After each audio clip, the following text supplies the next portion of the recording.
Hello, guys. We are live once again. I don't know how many we'll have in tonight because it is very, very hot. Okay, we've got 24 in at the moment, and I've just started, so that's a good start, but it is very hot. You don't need me to tell you that, do you? It's a Saturday night. It's very nice out there. I guess there's a lot of people out in the garden cleaning up barbecues or just enjoying a cold drink. I've got 3 cold Kronenbergs lined up for tonight, but I might have to get up on the second one and put the third one back in the freezer because I don't want to drink it warm. Anyway, how you guys doing? Let's see who's in now. Right, I'm going to say hello to Ryan, corned beef sandwich and a cold beer. I haven't had corned beef for years. Bobby Webber, finished 50k bike ride. Good. I presume you mean push bike, not a motorbike. Gin and tonic in hand, Bobby Webber. Scott, thanks, Scott, for that. Academic traveller, as the late Granny Benny Hill used to say, evening viewers. Seamus.T, hi, how are you? Simon Goodson, is it? A few bottles of Bud tonight in Wanwell, Barnsley. Yeah, I hope they're cold. Seamus on the Jameson. Scott, Peter scared me off the booze. I hope not. That's last Sunday, 2 Sundays ago, wasn't it? When we were talking, I was talking a lot about alcohol because the stream went on for 2 hours and 45 minutes. And I think I'd had too much alcohol, to be fair. Pesky McNuggets, good morning from Melbourne. Yeah, I mean, you'll probably laugh at us when we say it's been so hot today, 29 degrees. Dave Andrew, hi, Peter. Back again. Sorry I missed last 2. And Simon shows I did watch next day. Busy in the temple with Nat. Yeah, just in case, if you ever miss a live stream and you kind of catch up on it later, for some reason, the live chat will replay. So if you're watching it and it's not live, you can see all the live chat and you can read it. Makes it more interesting. But it does take about 24 hours for YouTube to process it, so they'll process it and you can watch it, but the live chat isn't there because sometimes I'll get people write to me say, "Oh, the live chat isn't working," and it is. It's just because it takes so long for for YouTube to process it. Okay, so I've worked out. Let me say hello to a few more people. Then I'll tell you something I've done. Hi to Marky Mark.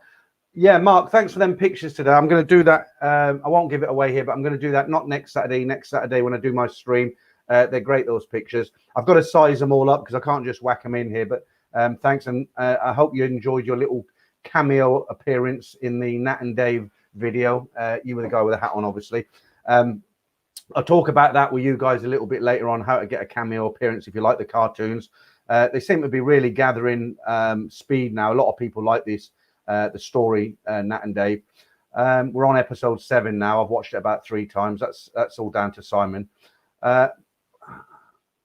Right. Oh, so you've got a chilled IPIA. That's good. Guideline 7. Greetings from Germany. How are you doing? Scott D. Nat and Dave forever. Nat is just misunderstood. Yeah. Hello, Mr. Damon. Dave Andrew Mark. Marky Mark Bruner. Good IPA. 5.4%. Very good. Hi to Hugh Genus, is it? Yeah. No name. Hi to you. Hi to Fitzy. Good morning from Melbourne. A couple of Australians in now. Carl Wirrod. I drink your local beers. Heineken. Yeah, I drink Heineken when I'm in Bangkok. Leo as well. They're not bad. Yeah. Hi, Andrew. Javier Lopez. Hi, Peter. How you doing, mate? Many congrats on you and Simon reaching 20,000 subscribers. Awesome. Yeah, thanks, guys. That's a big step for us, especially for me, because I started this channel by myself 18 months ago, and when I got back to the UK, I had something like 26 subscribers. So it's all been done from this end. I was talking to Damon about this, actually. It's really strange how, they say what goes around comes around. For the last sort of, not the sort of 6 months it's just gone by, but the kind of first year when I got back and I couldn't get back to Thailand, I was kind of jealous is too strong a word. I was envious of guys who were in Thailand and they could go out and say, look at these bars and film them, and walk down Sukhumvit, look at these restaurants. And I thought, look, these guys are here. They can bring it, film it there and there. And here I am stuck in the UK and I'm telling stories and all the rest of it. But you know what? It's kind of gone the other way now, isn't it? Because they seem to be struggling a lot more than, well, not a lot more, but they're struggling just as much as everybody else. I notice everybody's doing quizzes now. They're just doing anything to fill the void. And I don't think those guys have got much of an advantage anymore. There are the exceptions. You've got the working for you. He goes out and does stuff. CB Media. Trevor, he's based in Patti, so he can go out and interview different people. you know, but I think there are a lot of people struggling. So first super chat of the night, and I'm going to say thank you to PA Comanche from the States there. Very generous. You did one a couple of weeks ago, and that I still remember that was $20. So thank you very much. Sorry for the technical problem last week. Try this again. Love your work. Okay, brilliant. Thank you very much. And you know where that's going. That's going to the Cronenberg Fund. Somebody was telling me in Thailand, wow, 105 in already. Great. Somebody was telling me now in Thailand, if it's actually illegal to promote any kind of alcohol or show it on a, you know, if you do some kind of a stream or a TV show or anything. Believe it or not, you can get fined 500,000 baht. So, you know, these guys who are in Thailand, one guy I'm thinking of in particular, I won't name him, but he's always there with a bottle of beer. Probably a lot of them are, but this one guy I'm thinking of, and he's drinking, and, you know, they could arrest him and slap a 500,000 baht fine on him. I know that sounds a bit drastic, but that is the law now in Thailand, so you've got to be ever so careful. Right, well, I will come back and say hello to a few more people, but while I'm doing that, I've figured something out. I should have figured this out ages ago. You know, nobody likes to mention those words. You know what's going on at the moment. That's closed everything down, the vaccine and all the rest of it. We don't like to use those words. So we use code words. I'd like to tell you what's the latest. I don't want to get too serious on this channel, but I want to tell you, you know, today, this is how many and this is what happened. I can't say it because YouTube use what they call bots. They're not humans. They're machines, and they check all the words. Very, very clever, voice recognition. And if they hear that word, a human will then intervene. But I found a way to do it where them bots hopefully won't catch up on me. And I think I'll do this every week. So if I put that on the bottom of the screen, that'll tell you where we're going. And where we're going, guys, we're not going in a very good direction. We're going the opposite direction to where we want to go. I'm in touch with a lot of people in Thailand. I read a lot. I get sent video clips from very kind people. But you can see on the screen now, about a month ago, I said to you, look, I'm not going to turn this into a discussion about this because I want it to be fun tonight like it was last Sunday. But we get this all out the way. So, you know, it's just going in the wrong direction. And I'd said to you guys about a month ago, I said, you know what, there's light at the end of the tunnel, and I can see myself being there for Christmas. And I don't want to be Mr. Doom and Gloom. I watch other YouTubers who are a bit depressing sometimes, but it is depressing, isn't it? But all I'm thinking now is I don't think I'm going to be going for Christmas. When I have this discussion with people, they'll turn around and say, oh, you can go tomorrow, you know, if you jump through hoops. But it's just not going the right way. So I'll try and remember to do this every time I do a stream. Of course, the information is out there. You guys can go on all these websites. It's all out there in black and white, as they say. But if you're not one who wants to go and look at it, but you like to come on the screen, it's interesting, is it? You can see if it's going up or if it's going down. At the moment, it's going the complete wrong way. While we're on this subject, I think what I'll do, because I've prepared something. I've prepared a lot for you tonight, actually. But where's that little clip I've got for you? Right. A guy called Michael Parrott sent me this clip. Now, Michael did a video he's in the States, Michael. He runs motorcycle accessories around the world, gloves, helmets, that sort of thing. Anyway, Michael did a video with me on marriage scams, and that's on the channel. But anyway, Michael sent me this video. Now, what I've had to do, it's a young Thai girl. I'll roll the clip in a minute. I just want to explain to you what it is. So it's a young Thai girl. She's a student, quite highly educated, I think, she speaks very good English. Although in this clip, there's music in the background, which I didn't put on. You really have to really listen to hear what she says. And I've had to edit out a lot of the words. So she's talking about what's going on at the moment, but she uses these words, and I've had to really carefully cut them out. What I've also had to do is I didn't want to show her face and all the logos that are with it and everything. So what I've done, I've replaced it with pictures, a few pictures, and I've tried to match those pictures. Like she'll say in the video, this is what's happening, like this, and she's got pictures that come up. So I've I tried to emulate that. And it's only a short clip, it's less than a minute. But the reason I'm going to play you it's just the desperation in her voice. You know, she's in Singapore, she's had the vaccine free of charge, and she's talking about her fellow country people. It's hard to listen to. I've listened to it a few times, so it won't affect me now. But you'll find it hard to listen to and not be affected. So let me just roll this. And this girl must be about 24. She's a student in Singapore. And if this doesn't tug on your heartstrings, I don't know what will. This is happening in Thailand right now. We really need your attention because our government cannot help us solve the problem. This doctor comes out and crying because he cannot do anything. We lost many people, including doctors. We lost many nurses too. We lost them. At that time, there was no ambulance to pick them up. Bed and ICU is not enough. They sleep on the roadside. This, and this. Thai people need to pay around $137 and poor people, like many poor people, cannot afford it. And that's called social inequality. Thai people will starve because they have only expenses and no income. Yeah, I'm Thai citizen and I'm studying in Singapore, but I got that for free, and I don't understand why if Thai people want it, why they need to pay for it. And I really appreciate Singapore government, but if it's possible, please help Thai people out, because now Thai people's tears are burning out in every second. Isn't that very, very sad? I'll tell you what, it got me again then when I listened to it. The thing that got me about that, obviously, apart from the obvious, was the last picture. Even though that lady, she's not a beggar, she just finds herself in this situation, yet she's got this big, warm smile on her face. It's so sad. But anyway, let's move on. Right, who else we got in here tonight? Let's go back to where the last ones were. Right, yeah, I want to say welcome to Matt. He's a new member. He's a new gold member. Thanks, Matt. I hope you enjoy what's going to be put into the members area. Matt says it's Phuket is pretty normal now. Paul Hoskin, it can't be much fun in Thailand at the moment. No, really. Let's go back to where I left off.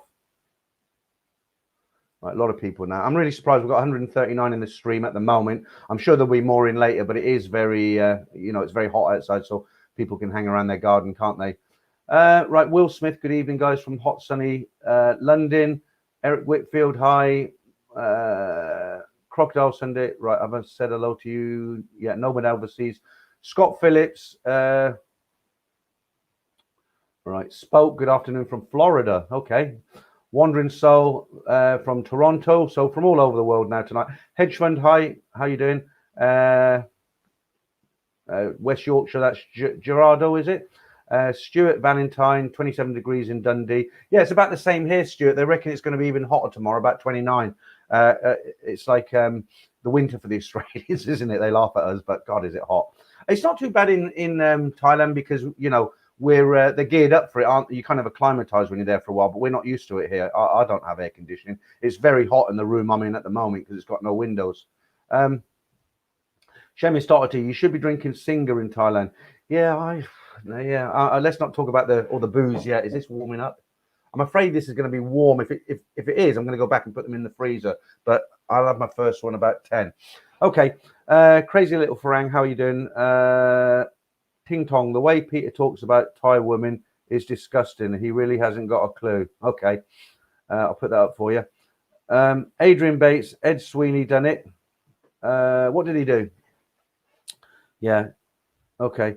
Adrian Bates, Ed Sweeney. Did you watch Ed Sweeney's stream on Thursday? He seems very depressed about not being able to go to Thailand. He reckons he's going somewhere in about 7 weeks' time.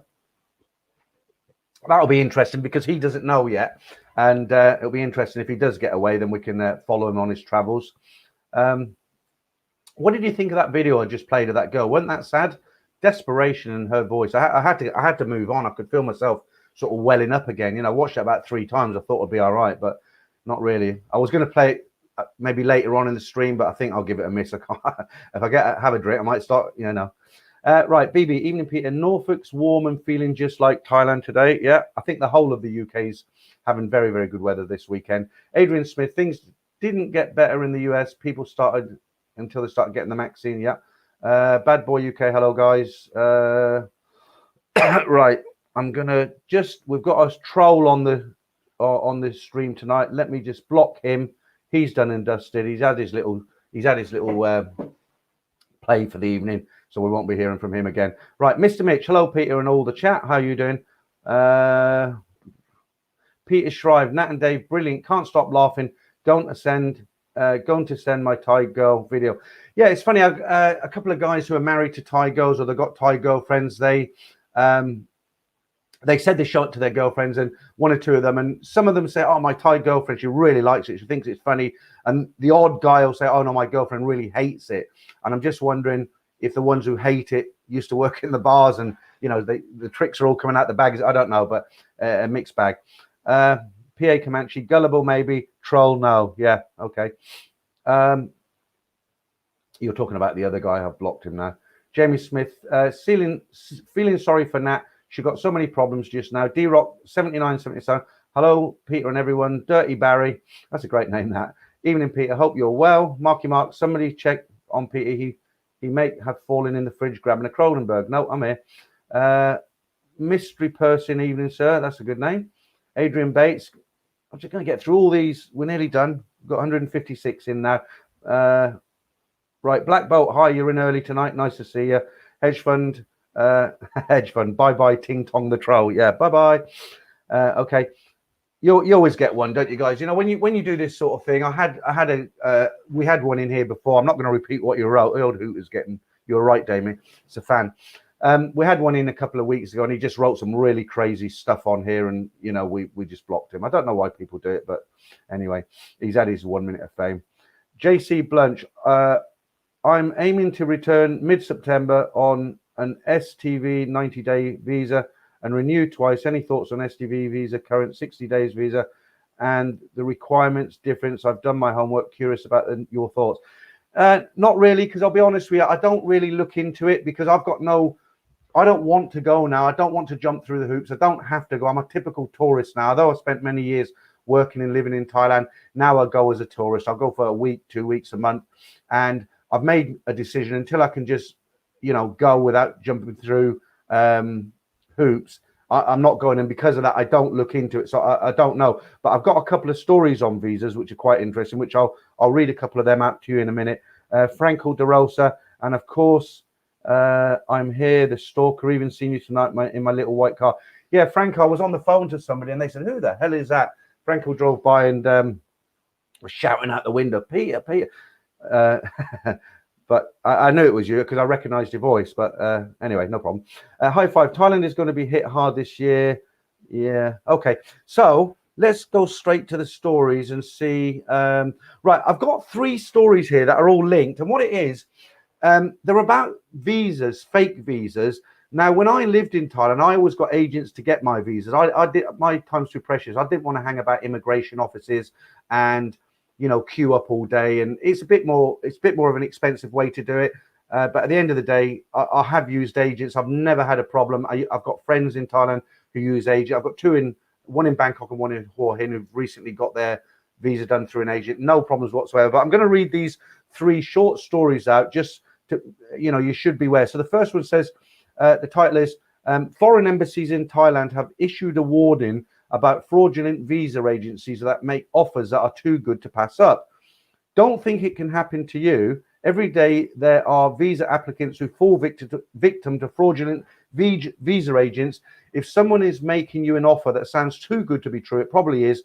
The US Embassy posted on its Facebook page on Thursday, apart from promising well-paying jobs, some scammers claim that all visa applicants submitted through them have 100% chance of getting approved. So, people are getting desperate, and there are people pretending to be agents. And I think, if you're one of these people who eventually goes out and then you want to use agent, just check it out. Let me just do these other 2 because they're all on the same subject of the email scam. So, and this article is from the Thai Wrath.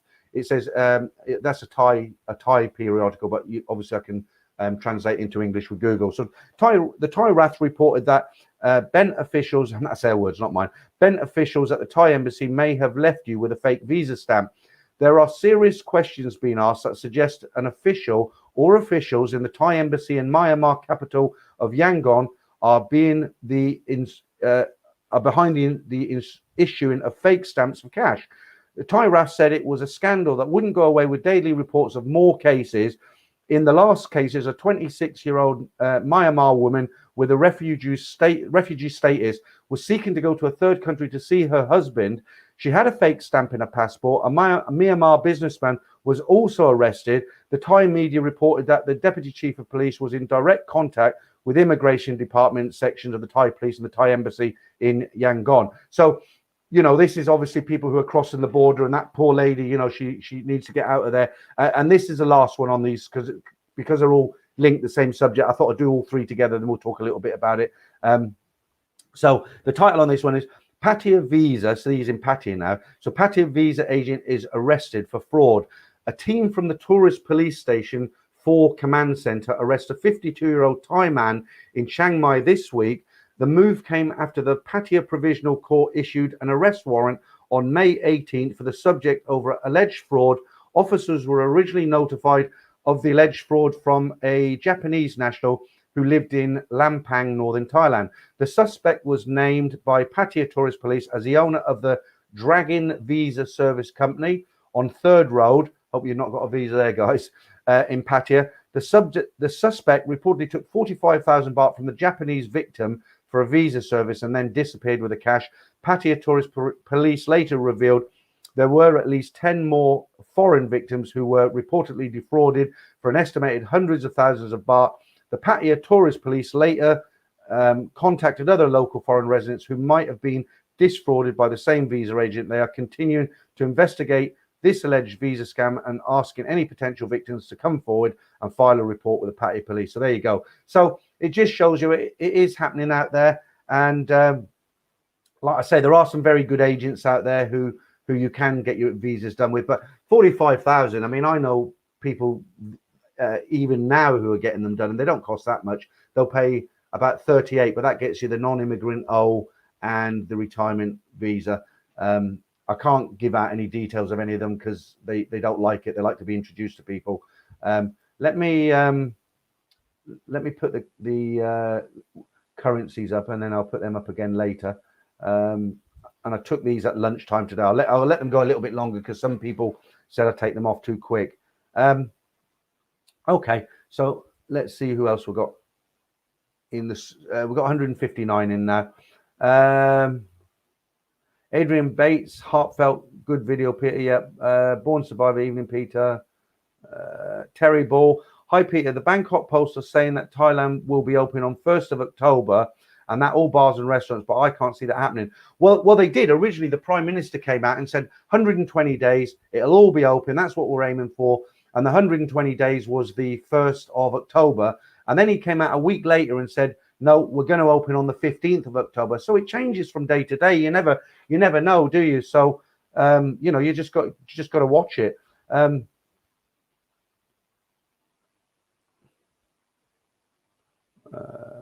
else we got here? Right. Hedge fund. Pattaya is about to be put in the red zone, going from bad to worst. Yeah. And one of the stories, I haven't got it here. I didn't want to read it out, but one of the stories was saying that the Thai prisons were actually getting to bursting point now because they're arresting people who are they've got curfews on, and they're actually arresting them and throwing them in jail, as it were. Okay, let me say hi to these guys. Right, so No Name says how to find a good agent. Okay, I'll kind of guide you the right way to do it, but I can't give you any names because, as I say, they don't like their names being given out like this. It's a kind of thin line they walk.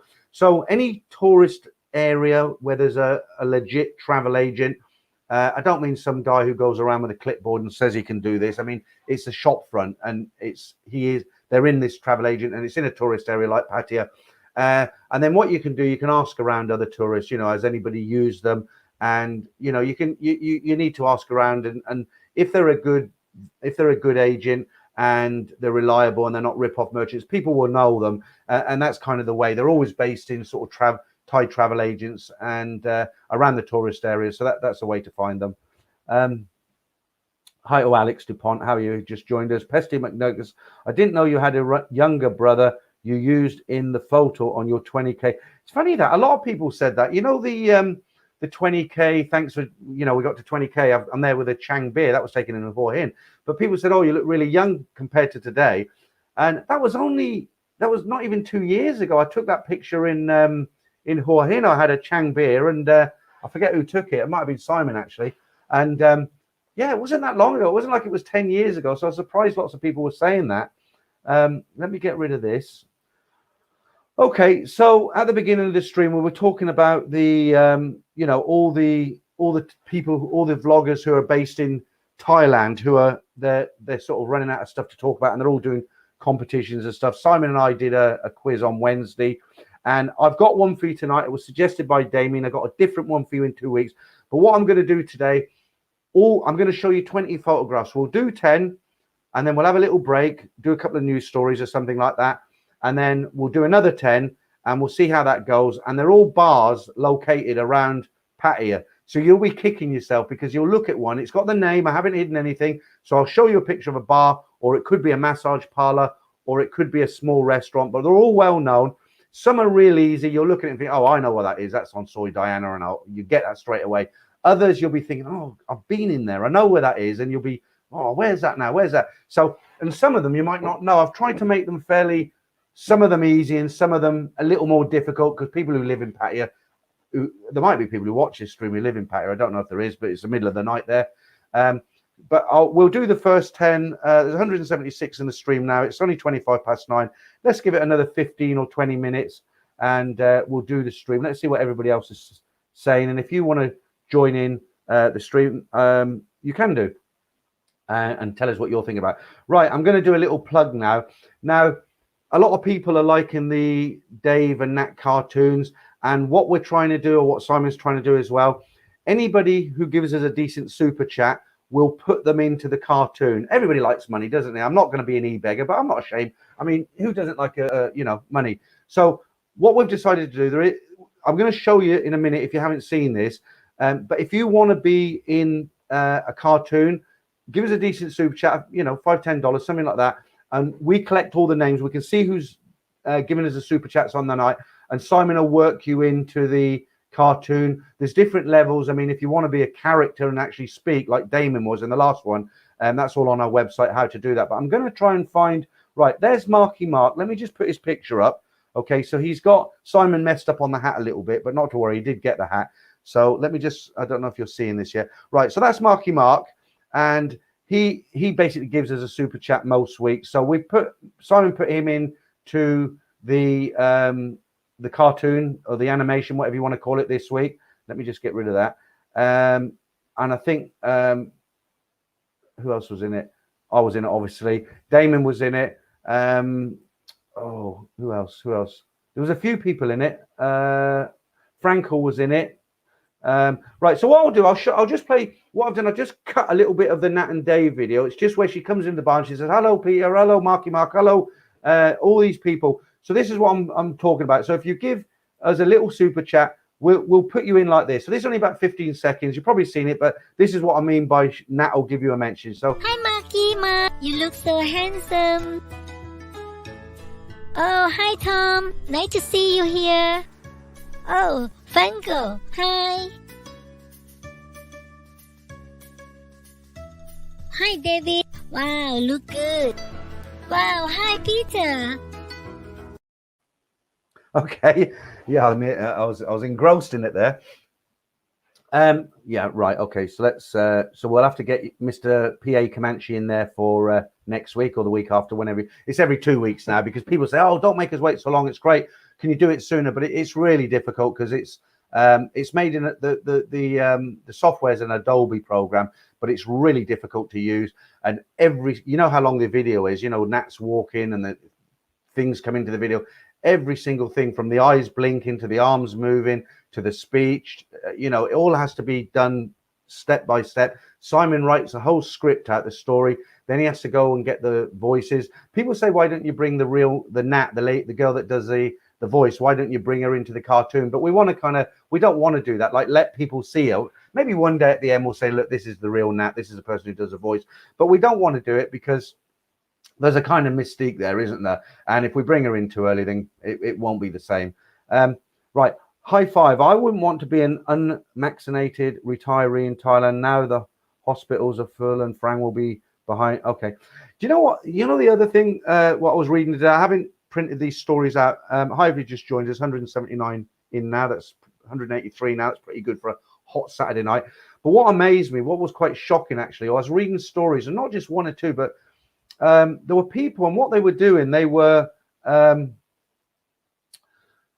selling fake vaccines. So they were, I don't know what what it was, if they just took the money and they didn't deliver, or I don't know, but they got arrested for supposedly, I mean, how low can you get? I know people are desperate and starving, and it's easy for me. I've had dinner tonight to say that, but you know, giving fake vaccines to people so people think, yeah, I'm all right. I've had it. You know, terrible. What else? I'm just going through my notes here. Right. Yeah, and if you did want to appear in the cartoons, look, I've put it in the description so you can click on it. That's the link. So it's thailandbound.com with a little hyphen in there /cartoons. And if you want to, if you go to the description of this at the end, you can just click on it. So I'm going to give Mark's given us another super chat there. Thanks, Mark. So to be continued, we'll have to. I'm sure Simon will get you in again at some point, whether it's next week or not, I don't know. But thanks for that, Mark. Right. What time is it? We're at past. I'll start the little quiz in a moment. Yeah, Black Bolt, fake vaccines. Yeah, terrible. Let me just see what everybody's talking about. Joe Blog says, who else knows a girl like Nat? Well, got a Patty. You can meet a lot of them like that. Yeah, Daniel, 2021, a write-off for traveling to Thailand.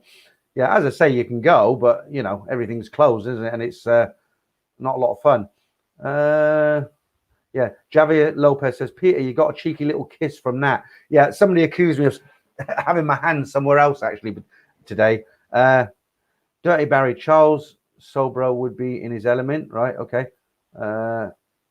Alex Dupont, oh, yeah, in India. Yeah, okay. Yeah, I mean, I can believe it in India, Alex, but in Thailand, I was a bit shocked, actually.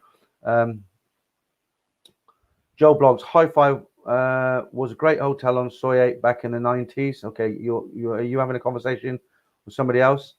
PA Comanche, Fly, I have had 2 Morona, is it? Vaccine shots back in March, April. Still got, oh, right, okay, I'll put that up. Yeah, but I don't know. I mean, I just listen to what they say on what the government say, what the radio say. Thanks, Franco, for that. We'll get you in the cartoon again. I'll just stick that up there quick. Yeah, I mean, what they're saying is, I don't want to, like I say, I don't want to talk about it for too long because YouTube don't like it anyway. But what I'd heard is if you've had 2 of them and you do catch it, then it's not like before where you had to ventilate, you're in hospital and everything. Most people were they got over it, if you know what I mean. Okay, so let's move on from that subject and see what else is happening. Right, okay. So we've got 186 in the stream, so I'm surprised at that. Like I say, it's very, very hot. It's hot in here. I might have to crack one of these beers open early. I'm just getting paranoid about them getting warm because the freezer's out there. So if I drink the first one, it's warm. Well, if it's getting warm, I'm going to get up, put the other 2 in, and I'm going to have to keep getting up. I don't like getting up, but I'm going to have to get up because I'm not drinking warm beer tonight. Right, okay. Yusuf Mo, I can't pronounce your second name, Yusuf. Sorry. Yusuf from Cape Town. How you doing? Nice to have you in the chat. PA Comanche, Daniel, I'm a wimp, but I believe it probably saved my life. Okay. Adrian Bates, congratulations on the 20,000 subs. Yeah, thanks. A lot of people telling us that. Okay, let's see what other quirky stories I've got for you tonight. So we've done them. Okay, there is a funny one here. I was telling Damien about it. Let me find this one.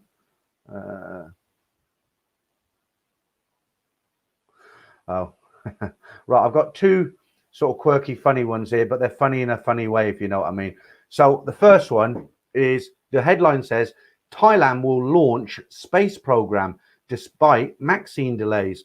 In the middle of new lockdowns, vaccine delays, skyrocketing employment, poverty, starvation, and despair, Thailand have launched a new era of space exploration.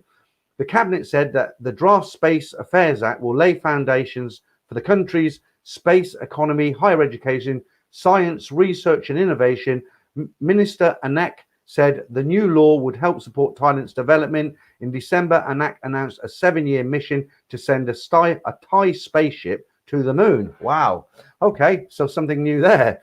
All right, now this is a story 200 now, so we'll start the quiz in a bit. 203. Right now, Damien, do you remember that when we were talking earlier that I said I got a funny one about a guy in a padlock? This is that story. Okay, so the headline for anybody who isn't English, you're going to have to try and guess what the key word means. Okay, because I couldn't repeat what they'd written. Okay, so I'll read it out. You just have to guess what it is. English people don't know what it is, right? So the title to this one is Thai man gets his knob trapped for 2 weeks. Okay. And that word being knob. Right. Man suffers permanently disfigured knob after getting it stuck in a padlock for 2 weeks. Embarrassed Thai mother tells medics, my son likes putting it through small holes, like you do.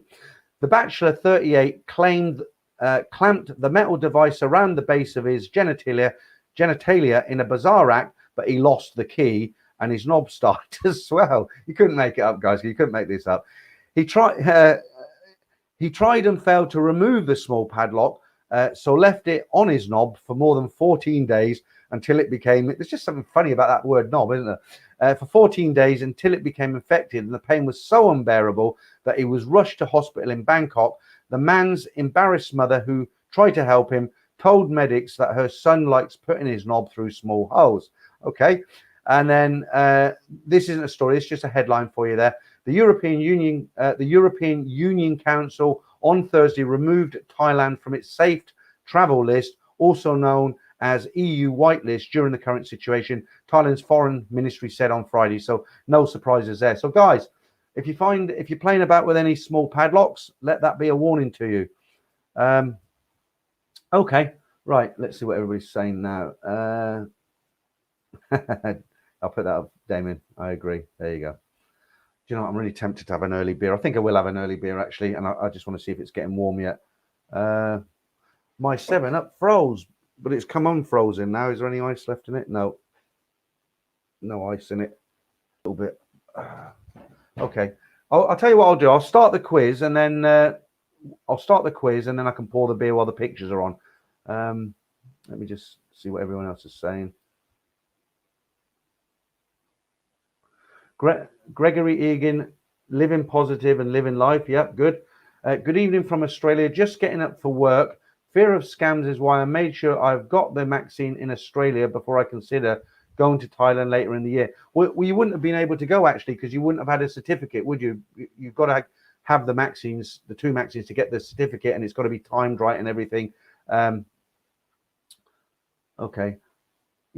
For all the UK's bad points, there are a lot of good points, isn't there? And one of the things, it's not the sort of thing that you'd normally come across in the UK. Is it fake vaccines? BB barcodes in space. There you go. Right. Okay.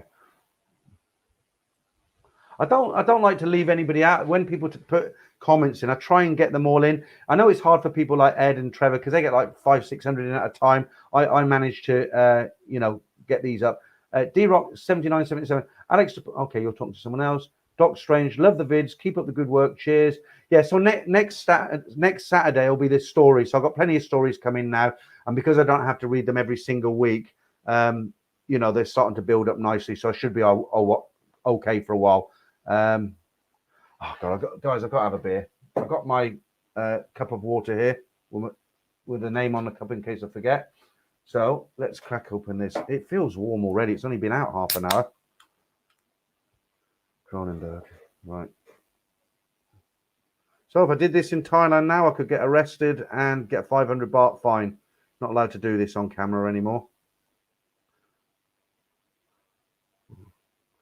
I'll quick sip of this before I put the 7-Up in.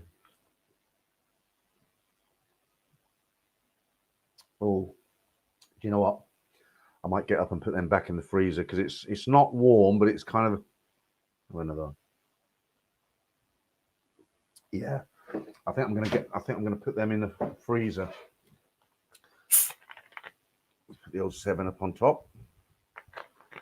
I hope you guys got something cold to drink on this hot evening. Right, guys. Cheers.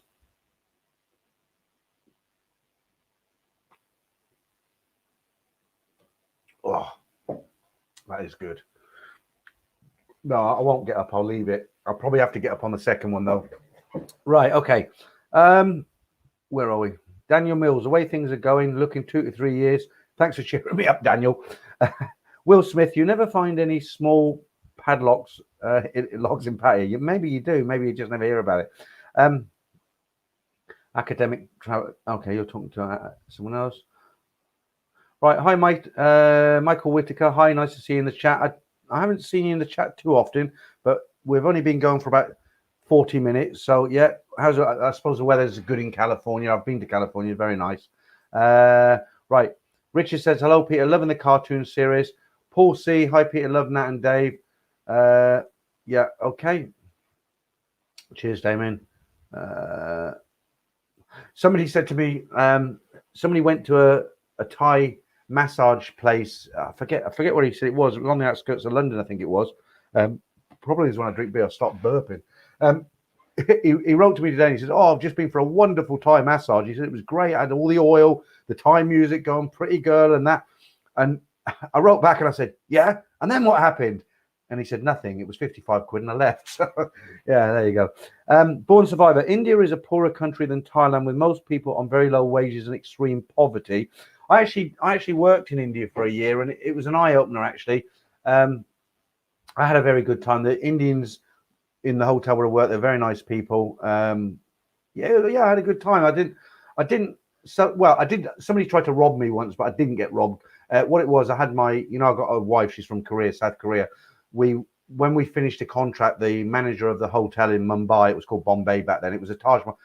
I worked in the Taj Mahal hotel at that time. You know, the one that they made the movie about. That happened years later. But I worked in that hotel, and when I finished the contract, my wife worked in a Chinese restaurant in the hotel. She was like a hostess, just took people in. She wore this Chinese dress because she's Korean, so she looked the part, and she couldn't sit in the room all night. But anyway, yeah. After that, the manager of that hotel, he was very kind because it's part of a hotel chain. They got deals with Air India. They get cheap flights and stuff, and they sent us to one of their sister hotels in Goa. And back then, Goa was very, very quiet. There was no you go there not now because of what's going on, but now what's going on. I mean, the beaches are packed with tourists. There's people selling stuff. But when I was there with my wife, I think it was just before I went to Thailand. I think it was 1990. It was a backwater. You had these big stretches of beach at Goa. This is lovely long white beaches, palm trees. You wouldn't see another soul. So in this particular part of Goa, they had an old Spanish fort up on a hill. So you had to we rented one of these bullet motorcycles, 500cc, single pot, but few rupees, but good fun. Wife on the back. We went up this really steep incline, this steep hill, mountain track, and you get to this, it's an old fort. They had all their weapons in there and everything. It looks out over the coast. Very interesting. Anyway, on the way back down this track, you could probably get 2.5 motorbikes from one side of the curb to the other side of the curb. It wasn't any curbs, it was grass, but that's how wide it was. There were 2 motorbikes laying on the floor, nose to nose, and there was a gap in the middle of about probably just a couple of feet, 2 or 3 feet, not much. So at the time I slowed down and I thought, I don't know why I slowed down. I thought, why are these motorbikes laying across the road? And then a sixth sense kicked in. I thought, no, don't stop, Peter, go. And I had the wife on the back, remember, there's nothing there. It was, jungle around us. And I just went through these 2 motorbikes. I didn't think anything more of it. And we carried on with our holiday. And I often look back on it years later and I thought, what would have happened if we'd have stopped? I had my wife at the time. She was only, how old was she back then? So we're talking 90, that's 30 years ago. She was only sort of 25, 26, maybe. Very pretty. I'm a rich foreigner, am I? So I probably would have got mugged. Something worse could have happened. Who knows? Okay, D-Rock 77977. Thanks for that. 50 sec. We did this before, didn't we? Anyway, thank you. Right. Okay. So a little story about India there. But other than that, I had a very nice time there. I left really fat because I love curry and I could eat it free in the hotel and it was good quality. But I forgot to tell you about the every week I said, because I'm on a diet, you wouldn't think so. Beer's my only vice, but I've been losing weight and I've been weighing myself on a Sunday. And every week I'm not gonna do Brian Flowers and put the weight on the screen because I don't think people are that interested. But I just like to tell you if I'm losing, I'm not. So when I did the stream 2 weeks ago, I'd lost 2 kilos, and then I weighed myself I was 115 to start with. I'm normally around 100. I was 115 kilos because of the first lockdown. I was bored. I was eating. I got quite chubby. Sorry, I keep touching my nose. It's with this fan, you know, the dust. It's you're right, Damien. It's hooter night. So I put weight on. I was 115 kilos, and I kept saying I'm going to do a diet. I started it, and so last week when I told you I was down to 108 and a half. And then I weighed myself last Sunday when I didn't have a stream, and I was down to 107. So I've now lost from last Sunday tomorrow. So from last Sunday, I'd lost 8 kilos. So tomorrow when I weigh myself, I'm hoping I've lost at least 1 more kilo, 1.5 kilos. So I should be, I'm hoping, 106 kilos, maybe. You know, my goal, believe it or not, is to get to 90 kilos. That's what I want to do. I'm 61 now. I don't want to die early. I mean, I probably drink too much. I gave up smoking. I smoked since I was 15, but I'm really determined to get the weight off this time, and I'll let you know every week. But it's that, as of last Sunday, I'd lost 8 kilos. I'm hoping tomorrow it'll be 7 or 8. All right. Okay. Thanks, Michael. Paul Hoskin. I wish I was 115. So I'm guessing you're a little bit heavier than that, Paul, or I've got a friend. I hate him. I hate him. He can eat anything. He's one of these guys. His metabolism is really fast. And if he doesn't eat a big meal for a while, he starts getting cold and shaky, and he has to constantly eat, you know, and he just eats everything and he doesn't put weight on. I'm jealous of him, but it's not that great actually, because he has to constantly eat big meals. Right. India has the world's biggest class, says No Name. Hi to Brian from Queensland. Hope to get back to Horhen this year. Love the channel. Thanks for that. Okay, we'll start the quiz in a minute. If you've just joined us, I've got 20 photographs of bars in Pattaya, and they've got the names and everything. You've got to try and guess where they are. We'll do, and you know what? I've got my clipboard. You know how I love clipboards. All the answers are there, look. And not only that, I think I'm getting to be a clipboard addict, because I actually bought a second one, look. But we'll start that in a second. Right, Paul, how much do you weigh then if you wish you were 115? Eugene Vincent Peter, I read and enjoyed Private Dancer. Can you recommend any more good reads? Yeah, I can. And I've mentioned this on this stream before. A couple of good reads. One is, it's called, I think it's either LOM or NOM, something like that. If you put it into Amazon, you'll see it right. So the book is called My Name is Lom, and then in brackets, You Like Me. And she met an American and got married and went to America. Then somebody wrote her story, but she came down to Pattaya when she was very, very young. I don't want to say her age. And she started working in the beer bars that we all go to. And she was in a beer bar in Soy 8. So if you come in from the beach road onto, back then, I don't know if it's still like that, but if you come on to Soy 8 from the beach road, you walk up, you got the Easterney, called Hotel now, used to be the Easterney Inn. You carry up, there used to be a set of about 8 bars along, you know, there. And she was in one of those bars, and it's a good read. It's her story, how she got to Pattaya.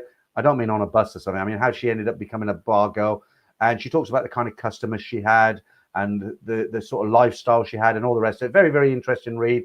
And that book again is called My Name is Lom, You Like Me. Another good book that I really enjoyed, it's called Damage Done, and that book is about a businessman who went out to Thailand. Very honest guy. He was set up by his partner or something to do with work. He ended up in jail. He got the guy who got him put in jail, paid the police to, you know, false prosecution basically. And he ended up doing a number of years in the Hilton, you know, the big prison. And it was about his experiences and their just day-to-day things that happened in there, you know, behavior from foreigners. He's talking about the other foreigners in there, what they did and how they behaved. And that's a good book. Just trying to think. I've read a lot of books. Normally, if you want those sort of books, I'll tell you the best place to find them. You don't seem to find them anywhere, but the place you will find them when you're in the airport, and especially Bangkok. I don't know why they're in the, you know, these racks that go around, and they're good reads. You know, they're good to read on the aeroplane. But I hope them 2 books, if you get them, they'll keep you busy for a while. And Private Dancer, I read it years ago, probably 20 years ago. The guy who wrote that, that story is real. He, you know, when he's talking about Fatso, I know exactly who he means. I know the bar he's talking about, and all them bars and all them people, they're real. He's just changed the name, and most of them are around Nana Plaza. Oh, I've nearly finished that first one already. Right. Right, Marky Mark, as long as the talking scales don't say one at a time, we're okay. Yeah, I haven't heard that one before. D-Rock, good job, Peter, with the weight thing. Yeah, okay, thanks, guys. All wishing me the best there for that. Let me just check. I don't know, because I've got a lot of notes here. I want to... I've got loads for you tonight, loads. But I want to have a go at this quiz. Did you like the quiz Simon and I did last week? He had the 4 boxes where you could choose one. We're trying to bring some stuff like that into the stream. We've got some good stuff. I've got a good one for my stream, thanks to Marky Mark. Some good, interesting images. I won't give that away right now. Okay, so look, let's start this quiz. I'll do 10 of these pictures now, and then I don't know if you'll get the first one. That might be a bit difficult. I'm not going to put the names where they are because I've got them written here, and it's too much, you know, when you go and photograph, and I've got to go to a different screen to get the name. So what I'll do, I'll put it up for about 15, 20 seconds. I'll go back to the chat, and all I need from you is, they're all in Pattaya, so that isn't a correct answer. So if I show you a picture and you say Pattaya, that isn't what I'm looking for. What I'm looking for is what soy it's on. So if you see a bar and you say, I've been in there, it's on soy, Diana, let me know. And at the end, I'll read out all the correct answers to that one. Okay. Of course, you can go on Google and type in address for each bar and you can get the right answer on all of them. But the thing is, it's just for fun. So, you know, try to guess for fun. You don't, I mean, there's no prizes or anything like that. It's just for fun. So don't cheat if you can help it. Right. I'm going to put this on screen quickly. There's a super chat there. Here is over 1,300,000,000 Venezuelan. Right. I suppose I'm going to exchange that and it's going to be like 2p or something like that. Doesn't matter. I still thank you for it. Right. I'm going to have to, somebody called Jesus Christ there. I'm not going to block you, but what I'm going to do, we can't have comments like that. So I'm going to put you on a timeout for 300 seconds. Please don't write stuff like that because it's, you know, you're talking politics and about the Thai government, and that's not what I do. Right. Okay. Right. Okay. So let's just put the first one up there. And right. So as I say, these bars are all in Pattaya, and all I need from you is what soy is it on. And I don't know, some of them are really easy. I think the first few are a little bit more difficult, but let's stick one up for you. Where do you think that is? Or where is that? I've got to wait because there's a little bit of delay. Damien, hoot a time, scratch. Oh, this is great. I'm enjoying this. Right, so that's called the Million Restaurant and Bar. And that is in Pattaya. And let me go to the comments and see what we're getting. Is anybody getting that?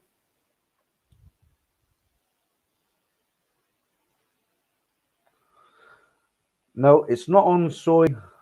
The soy, academic traveler. It's not that one. No, it's not soy 68. Someone said that's the Million Restaurant.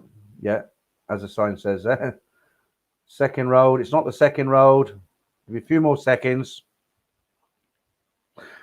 Right. Okay. Paul Hoskins. It's easy to lose, but you can do. Yeah. Okay. So let's do this quiz and then we'll have a little chat about that again. So where is that? The Million Restaurant and Bar. Nobody's got it yet. Okay. Let me get rid of it and I'll tell you where it is. Just get to the right screen. Okay. That is a Million Restaurant and Bar, and it says that's on 226/34 Mu 9, but you might know it better as it's on the beach road. So if you walk down the beach road, somewhere along the beach road, you'll come to the Million Restaurant Bar. Right, second one tonight. Where is this? Now, this should be an easy one for most of you. Let me get the comments up. Where do you reckon that is? Come on, guys, it's an easy one.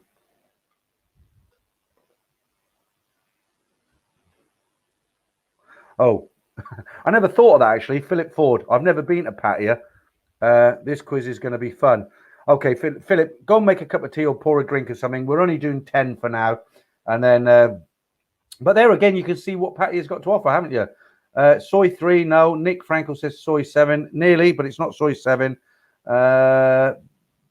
It's not right. Yeah, somebody's got it right. It's not Tree Town. Got one right answer there. It's not Beach Road. Adrian Bates has got the right answer. Let me stick that up on screen. Surprised you don't know that one. That's quite an easy one. That is. Adrian's the only one who got that. Now, now the correct answers are coming in. I've told you. Okay, so that's the second one. Let's get rid of that. Now this one, I don't know if anybody will get this one because this is it's quite a famous place, but it's I won't give you a clue yet. Where do you think that is? Apparently they could do a good burger as well in there. Oh, right. Anybody getting this? This is number 3. Christopher Doyle. No, it's not Soy Boom Boom. That's Nick. You're getting one soy nearer now. Soy 6 is the best place to find your real life nan. Yeah, I know. Tilt. No, it's not Asda. Right. Okay. I don't think anybody's going to get this. I'll leave it a few more seconds and then I'll put you out your misery. There are some really easy ones in here, guys. It's not on the third road. I'll tell you where it is. Let me just, I've got flicking from screen to screen. All right, this one is the George's Cafe Restaurant and Grill, and this is in the Rompo Bar Complex in Jomtien on the second road. Okay, the Rompo Bar Complex, Jomtien, second road. Quite a famous little bar area, actually. I'm surprised nobody got that one. Okay, so this one, I'll be surprised if nobody gets this one. This is our 4th one tonight. Where's that? And that's been there for quite a while. I'll give you a clue. It's on the dark side. That's all I'm telling you for now.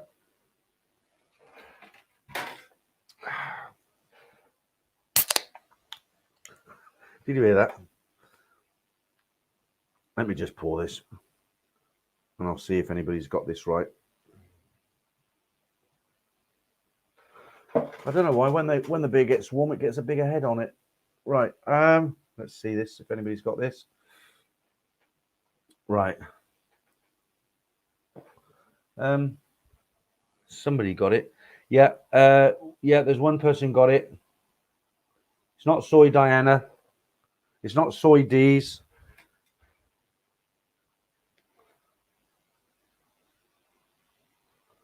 Right, okay. Thanks, Sam. Right, let me just go back to these. Right, that is it's on the dark side. I don't know if I pronounce this right, but the name of the soy is Pattaya a song, is it? Well, it's soy 13 basically on the dark side. So one person got that right. Where is he? Somebody did say soy 13. Let me. Okay, yeah, Ben, you got that right. It was soy 13. Okay. Now this next one, what clue can I give you on this next one? I won't give you any clues. Where do you think this is? This is number 5. We're halfway through this first set. Okay, it's quite a famous massage parlor. Now, don't forget, guys, all these are pre what's going on at the moment. Okay, so half of these might not be around anymore. They might have closed down due to what's going on, but we'll just assume they're still there. Simon and Siam, I've never been to the dark side. Well, this massage parlor isn't in the dark side. There's a clue for you there. Nobody got it yet. No, it isn't. So Buster says it's definitely Soy Diana been there. It isn't. I'm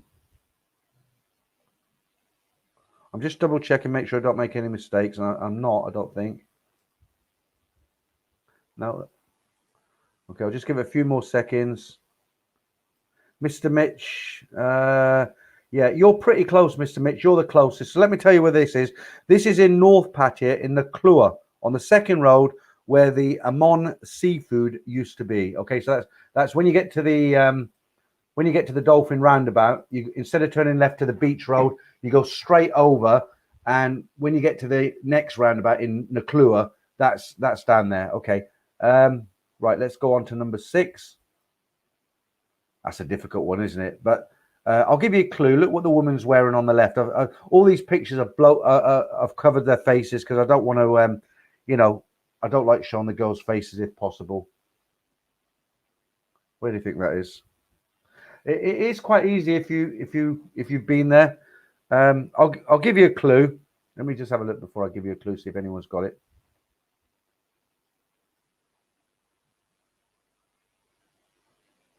Okay, so Richard says you're right, and Peter got it wrong. So I don't know, maybe if I got one wrong, I do apologize. I did research and maybe I got one wrong. I'm not perfect. If I did, sorry about that. But the rest should be okay. It's not soy Arab, Richard. It's not soy curry, Alex. It's not soy Diana.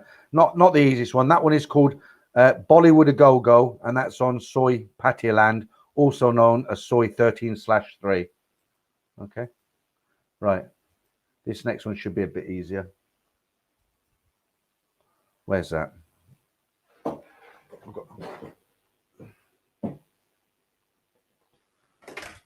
I've got a fly flying around here. Where's that from? Where do you think that is? Let's get back to the chat.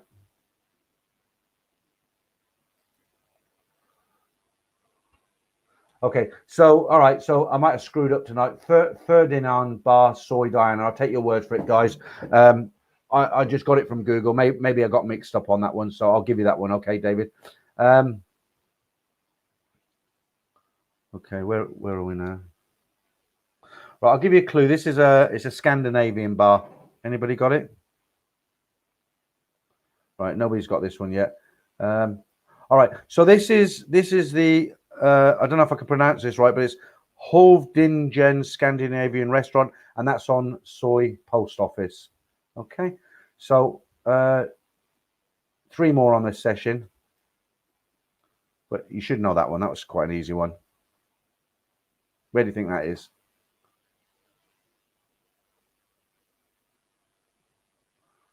A few of you should get this.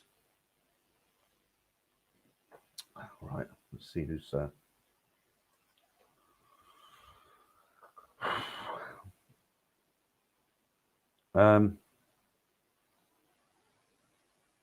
yeah, no, it's not soy 15. I haven't actually got the soy number here. I've got the name of the soy. You know, they have these, it's not Walking Street, no. It's not,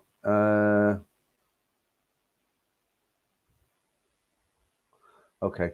Okay, so that's a VIP bar, and that's also in Soy Post Office. Okay, now you should get this one. This is a really easy one. I'll be surprised if there's nobody who gets this one. Whereabouts do you think that is? Come on, guys, you should know this. I'll just put a bit of lemonade on top of this, and I'll check it out.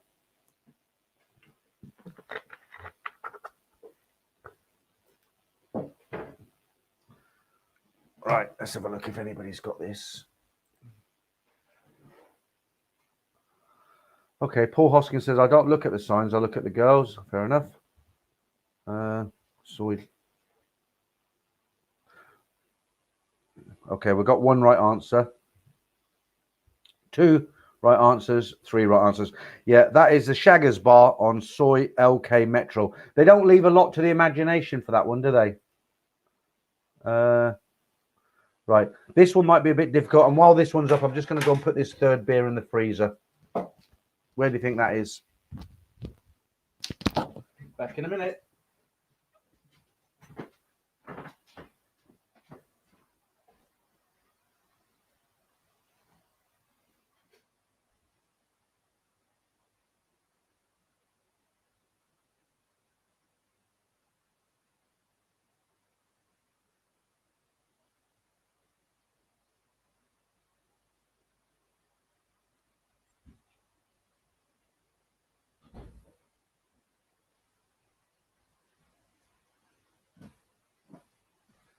All right.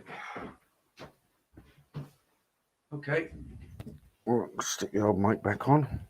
Right, so that is, let me just see if anybody's got that right. No, it's not Walking Street, Sean. 3rd Road, no. Walking Street. Soy 60. Okay. Yeah, Marky Mark's got it spot on. That is the Trillion Indian nightclub on Soy 16 off Walking Street and opposite the main entrance to Tony's nightclub. Okay, well done there to who did we say got that? Marky Mark, was it? Right, okay. So Right. So actually, that was the last one for this session. So yeah, I screwed up on one of them, didn't I? I got it wrong. Sorry about that. Oh, what? Let me just put a line through so I know where I am. I've got another 10 later, but to be honest with you, they're going to be a bit easier than that. It's always really difficult because you think, Patty, everyone, most people have been there. And, you know, if I make it too easy, then, you know, people won't enjoy it. Okay, so, right. Okay, Richard, no worries. Thanks, mate. Buster Gonard, is it? Random Bars, Mr. Patty Clan. Okay, right. So let's get back on track now. Just trying stuff out, guys. You know, very, very hot in here. I don't know how long I'm going to be able to keep this going tonight. Let me put the exchange rates on again if you just come into the stream. Okay. Right, let's see what else has been happening. Right, here's a story for you, and this doesn't surprise me. So the headline on this one is Bangkok overrun by 1 million rats. The policy of catching snake. Oh, I've got a photograph of this. Hang on. And I'll come back to that. Hang on, I've got a nice photograph of the snake. Right,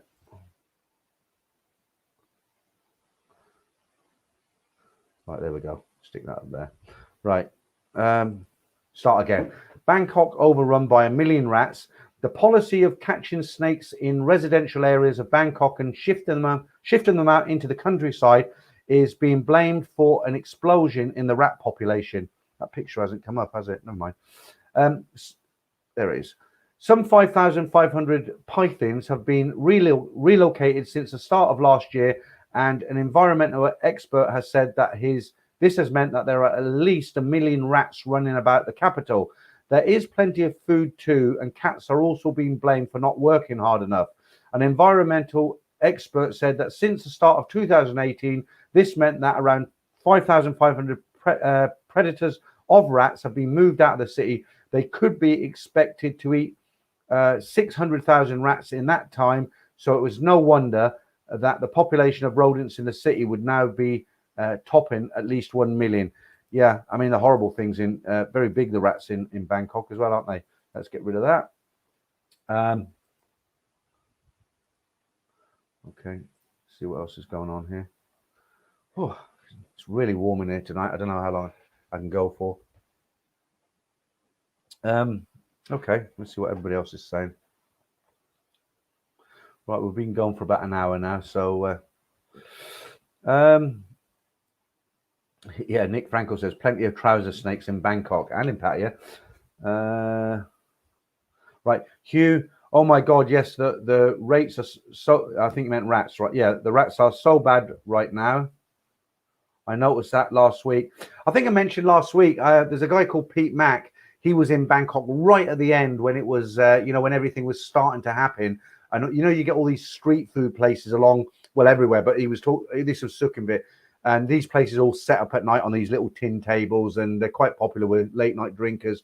And of course, people just chuck things on the road, and you know, they pack up and go home. And these rats feast on what's left on the road. Well, of course, when all this closed, the rats haven't got anything to eat. So he said when he was walking down Sukhumvit, these rats, they were literally running across his feet. You know, horrible. I absolutely hate the rats.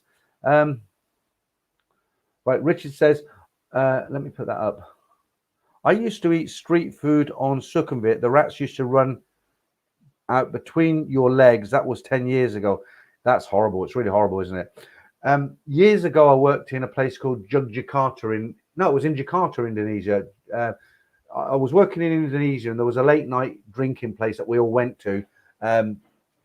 And this place, it was called the Bora Bora Bar, something like that. But it was the only place open when we finished work. So we used to head down there most nights, and it closed sort of like 6 in the morning. We were working, so we couldn't stay there till 6 in the morning.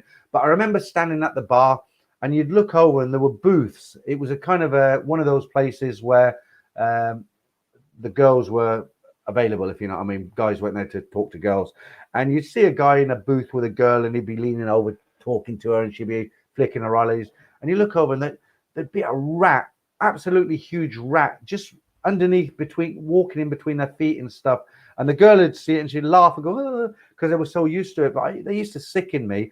And I remember at the end of the night, sometimes I'd stand at the end of the bar. So I'm looking where the bar staff are. I'm looking on their side, down the bar where they're walking.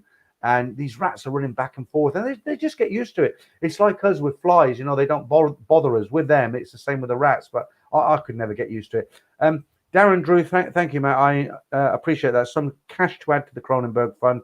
Very kind of you. And that certainly will go into the Cronenberg Fund. And I don't know what you guys are drinking tonight, but cheers. I'm on the Cronenberg as usual.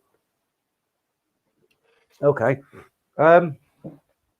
Right, Wandering Soul. Hey, I hate the rats and cockroaches in Bangkok. I told you that story. I've told it loads of times on here where I went to one of the upstairs bars in Patpong. You know, they're scam bars, really, aren't they? You know, I went up and there was a show on with some girls who passed their best sell-by date, if you know what I mean. And a big cockroach about the size of my thumb went under my collar, and it just freaked me out because I'd never come across anything like this. And I took my shirt off and I was running through Patpong. Ties were pointing at me, but horrible things. Alexander, okay. Yeah, Marky Mark, we'll see more rats on the cartoons. That's Simon with the little details in the animations. They put the rat in there. Yeah, well, they're everywhere, Richard. Richard says there are loads of rats on Beach Road also. Yeah, they're everywhere. I mean, it's a hot country, isn't it? There's that fly again. Hang on, guys. I'm going to catch him this time. There he is. Got you. There's nothing more annoying than sitting in. This fly is constantly buzzing around. He's gone. I got him there. I've got it handy there, the old raid. Right. Well, that'll be gone in the drink. Okay.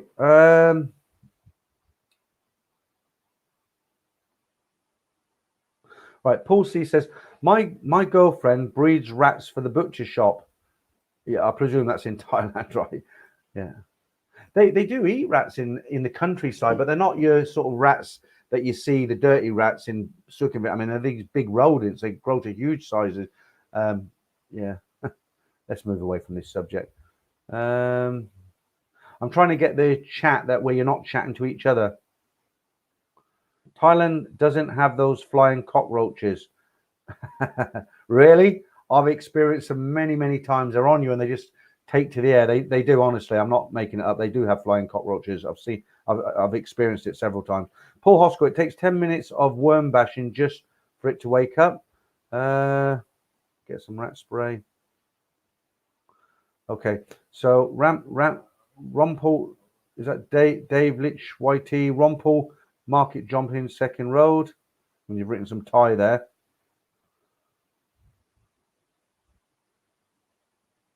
Yeah, do you know what's really weird is this? What's going on at the moment? Without saying the words, there's nothing in China apparently, is there? They're buying up all the businesses around the world now.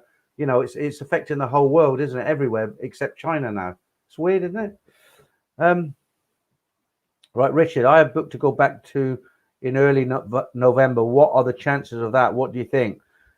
I don't want to depress you, Richard. I mean, it's just a personal opinion, but I don't think it's going to happen. You can go back tomorrow, you know, but you've got to get all the certificates and hoops, and when you get there, there's nothing to do, is there? But I don't know. I don't want to. What do you guys think? Do you think by November? The Prime Minister came out and said we'd open on the 1st of November. Then he turned around and said 15th of November. But if you've seen those figures, if you haven't been in the stream long, I'll put this up. I mean, this is today. So if you read that, this is today. So that isn't promising, is it? Damien says, in Buriram, my partner catches rats in the farm. Rice for eating. Ooh. Okay, Alex says there are cases in China. They just control what goes out. China tells you nothing. That doesn't surprise me. Yeah, Sean, yeah.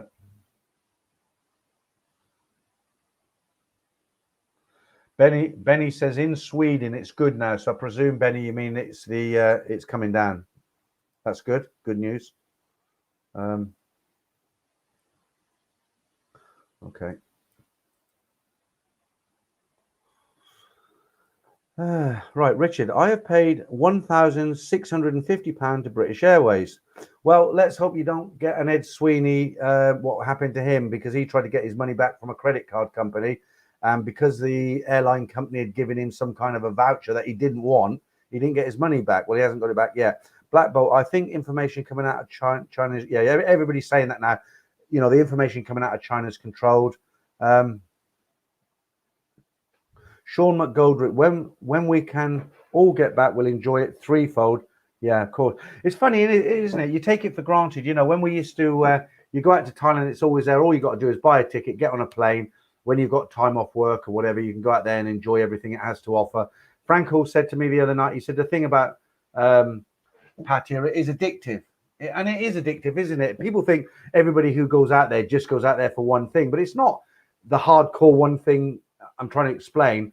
The thing about Pattaya, it is addictive. It's a place where it's a different world, isn't it? You go out there and it's not like, you know, you're suddenly a handsome man. We hear these and it's funny, but it is addictive, and it's just the atmosphere of everything about it, the food, the hotel, the weather, the girl, everything. It's great, you know, it's great. And I said to Damien today, because he said, well, you know, I talked to him on the phone. He said, what do you think, you know, first thing you'll do when you get back? And I've always said, I'll go to Pattaya. But you know what? I think what I'll do, I'll book a week in Jumptin, because I like Jumptin and it's very close to the rest of the action. Jumptin's got a nice beach. It's just those sellers who come along get on my nerves a little bit. I don't mind them, but when you're sleeping and your eyes are closed, they shake you until you say, no, I don't want it. Right, Daniel, hello from Florida. How are you doing? Richard said he saw a vlog from Hua Hin. Looks like it's dead on its feet. Yeah, I think I've seen the same vlog you're talking about, Richard. That's just the one where, what's its name? ND, I forget the guy's name. They do a nice stream on a Sunday night. Is it NDTV? Yeah, I forget the name of the guy who does that. But him and his, the Scottish guy, I forget his name as well. Terrible memory. But they went down to meet Johnny and Hua Hin, and there was somebody else with them. And they looked around, and yeah, it was just nothing. It's not just Hua Hin. It's everywhere, isn't it? Right. We've got 193 in the stream now. Normally we're up to about nearly 300 now, but I guess it's his hot weather, guys. It is dark now, so nobody should be outside. But I suppose you can still sit out in the garden and have a glass of wine or something if you've got some kind of lighting out there. Bobby Webber says Vegas is lame. I've been to Vegas a couple of times. I enjoyed it, but I went as a tourist, and there is more to do than a lot of people don't realize in Las Vegas. You don't gambling's the big part of it, but you can go on tourist trips, you know, go and visit the Grand Canyon, the Hoover Dam, that sort of thing. There are other things to do. Right, Liam W, love Jomtian. Shame Simple Simon isn't there now and is moved. Okay.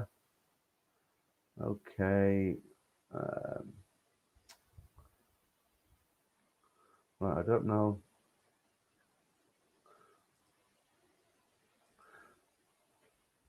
Right, so YouTube's holding a few of these comments. Why is that? Okay, it doesn't like that word. Right. Okay, I don't know why people are talking about Las Vegas tonight. Alex, Andrew, it's not a really conspiracy. It's okay. You're talking to somebody else. Right, Richard. Sorry, it was Krabi, not Hua Hin.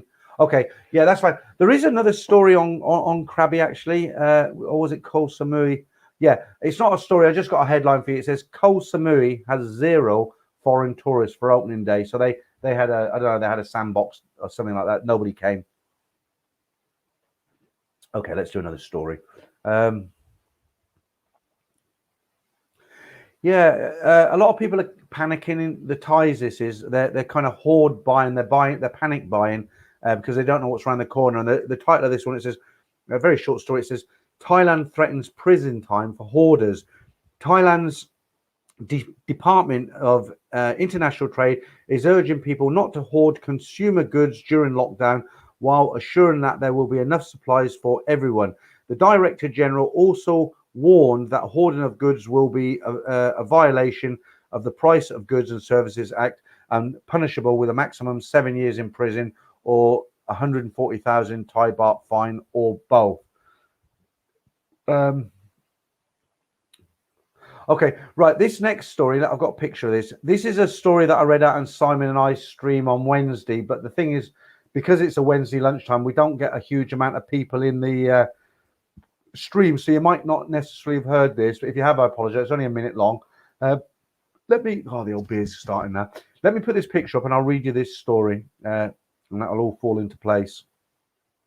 Okay. So the title of this story is Brit man accused of murdering a Thai bar girl is extradited. Tourist Shane Kenneth Looker, 51, picked up the strip club dancer Laksamai Monchat, 31, on the second night of his holiday in Bangkok, Thailand. On November 1st, 2014, a murder investigation was launched after Laksamai's dismembered body was found stuffed into a suitcase dumped into a river 95 miles away from Kanchanaburi province on November night.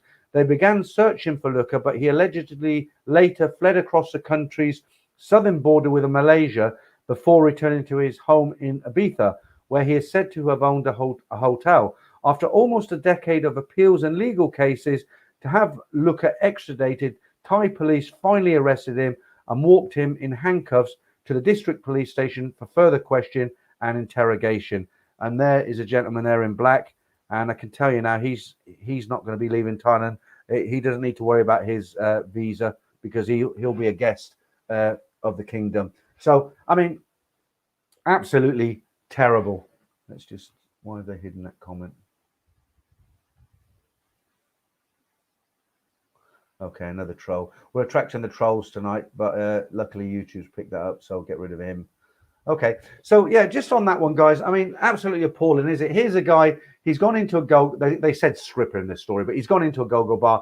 He's met a girl. You know what the Thai bar girls are like. I mean, they do what they do, don't they? But they're nice girls, aren't they? They've got a good sense of humor. They treat you right.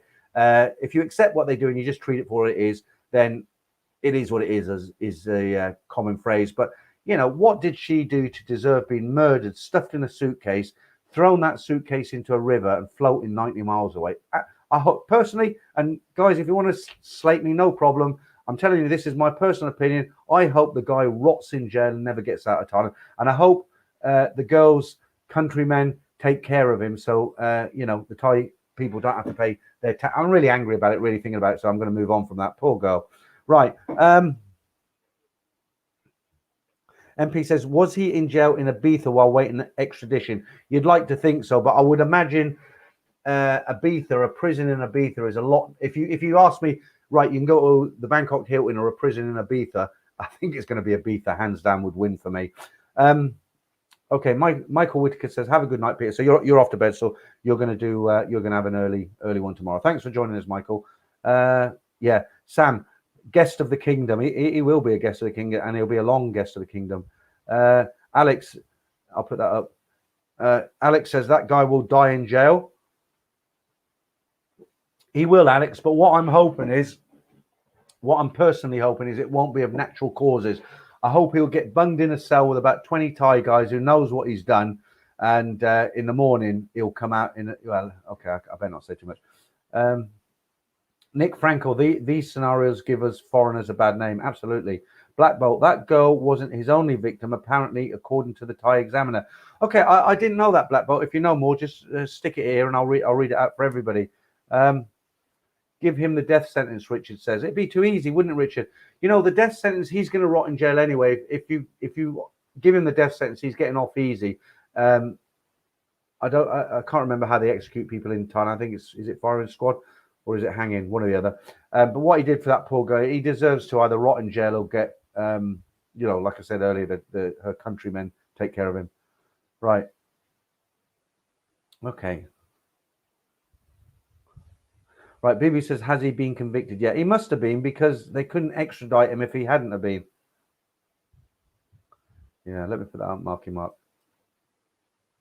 Yeah, so everybody, I mean, nobody's going to come on the stream and say, yeah, the girl deserved it. Everybody's saying, totally agree. No, the girl didn't deserve that. You know, there's a lot of guys come on the stream who have never been to Thailand. They'd like to go. They haven't experienced. But I think most of the guys who come on this stream, you've been to Thailand, Bangkok, Pattaya, all them sort of places. You know what it's all about. You're not stupid. I know these stories I read out every Saturday, I get a bit slated. People say, oh, how could that guy be so stupid? And I'd never fall for that. And he must have been an idiot. And, you know, I'm not going to comment on it. It happens, doesn't it? But, you know, these girls, they're there to take care of their families. They're there to make money. They're not there because they enjoy swinging off a chrome pole for 6 hours because that's their hobby. They do it because they want to make money. And with all that aside, you know, I've never met, you know, I'm married, so I have been to these bars. My wife doesn't mind because she's used to go out with her Korean friends from here. I'd go out with friends. I used to play the Connect Four and these, these brick buildings where you take wood out and all that sort of thing. So she knows, she's not bothered. And the girls are nice, they were good fun. You sit there, you buy them a drink, and they get the old cold towel for you, and anyway, they don't deserve it. That's what I'm saying. Right. Yeah, you're all sort of thinking along the same lines with that guy. Dave M says extradition was on the understanding no death sentence. Sorry. Oh, okay. So what they've said is, okay, we'll extradite him, but you're not allowed to put a death sentence on. Well, that might actually work out a lot better, because if he's in prison, I'm sure the word will get out. Put it this way, if you'd done that, if you were in his shoes and you were heading to a Thai jail full of Thai people and you'd done that to that Thai girl, would you want to be in his shoes? I mean, I certainly wouldn't. Right. Yeah, Paul Hoskins said they're all my girlfriend till they go home. That's it. Mr. Mitch says when he gets to prison, they should issue him a padlock and a knife for start. Okay. Right. Hi V, evening to you. Lethal injection now. Again, lethal injection. It's the easy way out, isn't it? Okay. So let me. I don't know. Did you like that quiz? I don't know. I got one wrong, didn't I? I screwed it up. It was my first one. I don't know whether to do the second 10. Let me try and grab another story for you here. I'm looking at my CCTV. I'm seeing things flash. Right. We've done the rats. Brit accused of murdering. No tourists in Samir. Okay. Right. So Pattaya imposes a 14-day quarantine on arrivals, and this is from the. I think I got this one from the Tiger. It says after keeping Pattaya open, even as other provinces impose quarantines on tourists, Chonburi has relented and now will require visitors to self-isolate for 14 days. So it's getting worse, isn't it? Not better if they have to, now it was 7 days and now it's 14 days. That's getting a bit warm that now, but the other one's in the freezer. Right. A man was arrested this week after stealing, this is a Thai guy, right? A man was arrested this week after stealing approximately 18,000 baht in cash from an American national at a villa in Karon. Karon police arrested a 40-year-old Thai man at his house and charged him with the theft. According to the report, a 39-year-old American filed a complaint at Karon police station on July 5th, claiming around 18,000 baht in cash was missing from his villa. After checking CCTV footage, police discovered that a man had trespassed into the villa at about 2:45 a.m. Around 15 minutes later, he was seen leaving the scene on his motorbike. After checking further CCTV footage along the route that the man had used to flee, police were able to identify him and track him down to his residence. The stolen money was not retrieved, surprise, surprise, by police, as the chief claimed he had already used it, settled to settle outstanding debts. He added he is currently unemployed and struggling for money, so no surprises there. Yeah, I mean, I've come across a couple of cases like this. So I remember once in Pattaya, when I lived in Pattaya, I had a friend. He was an American guy. I forget what he was doing, but he was on. When you come into the Sukhumvit Road and Pattaya's kind of all down there, isn't it? And you're on the main road and Pattaya's all down there. Well, they built some properties, communities there, and there was some 2-bedroom houses. He rented a 2-bedroom house, but his house was on the kind of boundary. So his back garden, you had a wood, was it wood? No, it was a brick wall around his garden, but the back of his wall, and it was a high wall, it backed onto some open land. And he went out one night and some guys got in over the back wall and they took his TV and all his belongings. And he lost a lot of stuff. You've got to be careful. Okay. So I'm going to tell you this story. I hope I don't get told off by YouTube.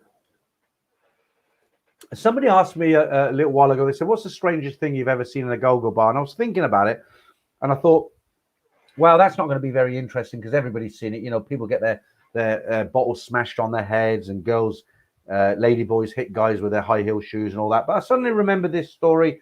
And this is a crazy story. I was in, do you remember after school, is it? Or play school, after school play school in Nana, you go in and it used to be on the right next to London Calling, middle bar there. It was either called after schools in Soy Cowboy, isn't it? So it was called the first one I said anyway. not after school. And there was a guy in there, and in this particular bar, so you've got the stage in the middle, as always, and you've got 3 levels of tier seating, and it's very, very dark. And I was in there having a beer with a friend of mine, and the girls all started laughing and pointing and screaming at this guy. He was actually on the top tier by himself, sitting in the corner, and the girls started screaming and shouting and pointing at him, and they're all laughing and touching each other. And what transpired was the guy, I don't know if he was drunk or crazy or what it was, but he'd gone in there. I don't know if maybe he hadn't seen girls in bikinis, or he'd never experienced Thailand, or it was, anyway, he went into this bar, he ordered his drink, he went right up on the 3rd tier in the corner, very, very dark. And I've got to say this in a polite way now, he was entertaining himself. Let's just say that. And I suppose he started off in a slow way. He was very, very discreet, but he got more and more excited. And towards the end, it must have been very obvious to these bar girls. And but they just all laughed it off. They didn't ask him to leave. They didn't throw him out. The girls were laughing at him. They were taking the mickey, basically. Look at that guy, for God's sake, talk about tight. He's saving a few pounds. But that's probably one of the stranger things I've seen in a go-go bar. I don't know why that came to me, but it's in all the times I've been going to Thailand, I've never seen anything as crazy as that. As I say, maybe the guy just couldn't control himself. Who knows? All right, let's see what's going on in the chat. But a lot of guys are talking to each other here. Right, Marky Mark says, whenever I see videos of foreigners getting drunk and acting stupid, it always seems to be the Brits. Totally embarrassing. Yeah, I know what you mean. I mean, right. Sometimes you go to like Hua Hin's a real nice place. They have a lot of Scandinavian people in Hua Hin. I don't know why, but Swedes, Denmark, that sort of thing. They seem to be very much more well behaved than us Brits and other sort of foreign countries. I don't want to mention, because I don't want to upset anyone, but they seem to be they're more well behaved. And there's nothing I hate more than, I'm not being unpatriotic, guys, so please don't have a go at me. But what I really hate to say, if I'm in Hua Hin and you get a bunch of British guys absolutely drunk, one of them's wearing the Union Jack on his back, and they're walking down some Thai street shouting, England, yeah, with lager, and it's like totally embarrassing. And if you're one of those guys, do what you got to do. I'm just giving you my impression. I'm not into that, and I don't really like seeing it. So I'm sure I'm going to pick up a lot of slack here now. Right. Liam WT, ever read any of the Phil Hall books, Peter? Notice he's a new one out called Isantapatia. No, I haven't, Liam. I'll look out for that because I do. I'm not a big reader, but there are times when I do read. Like I sometimes read on the aircraft coming back because it's a daytime flight. I do like. I'm not a big reader, as in I'm always constantly reading a book. Oh, I've finished this one. I've got to get another book. I'm not. I'd rather watch YouTube videos. It's easier, isn't it? I'm lazy. But if it's a book, if it's one of those kind of Thai style books, Private Dancer, My Name is Long Do You Like Me, Damage Done, because it's Thailand and it's going to be a gripping kind of story. I like them books, and if I haven't read it, if I see it in the airport, then for sure I'll buy it, Liam, and I'll have a read. All right. How long we've been going now? Oh, blimey. Do you know what, guys? The time just goes so quick. We've still got a couple of hundred people in the stream, and I'm surprised because it's such a nice evening. We've got part 2 of the quiz. I hope we don't lose too many people on that if you weren't into it. I'll get through that really quick, okay? Let's see what else you guys are saying. Yeah, we're always... Buster says, yeah, we always play up, can't behave ourselves. I don't know. Simon's got a theory on that. My channel partner, Simon, who's in Thailand, his theory on it is because we're an island and we got invaded by the Romans, we got invaded by Hitler tried to invade us, didn't he? And, we're an island and people have, over the centuries, he thinks that it's turned us into naturally aggressive people because people have always tried to invade our island. It's made us a very aggressive people, and it comes out in the drink and all the. I don't know what you guys think, but that's what Simon's theory on it. BB says we're a spirited bunch. Well, we are a spirited bunch as well. Cheers. I tell you what, I'm glad I'm timing this just right, because when them pictures were on for the last quiz, I nipped out, put the beer in the freezer, had a quick Jimmy Riddle, and then when I start the next one, I'm waiting for this to go down to be finished, and then I'll start the quiz and I can run out and get the other one. And you know, you won't notice, hopefully, or I'll tell you. But right, okay, I've got, like I said, I'm trying to pick out the comments that aren't directed at other people. Yeah, I'll put that up for you there. Right, Fran Rush, lollipops. I don't know what you're relating to there.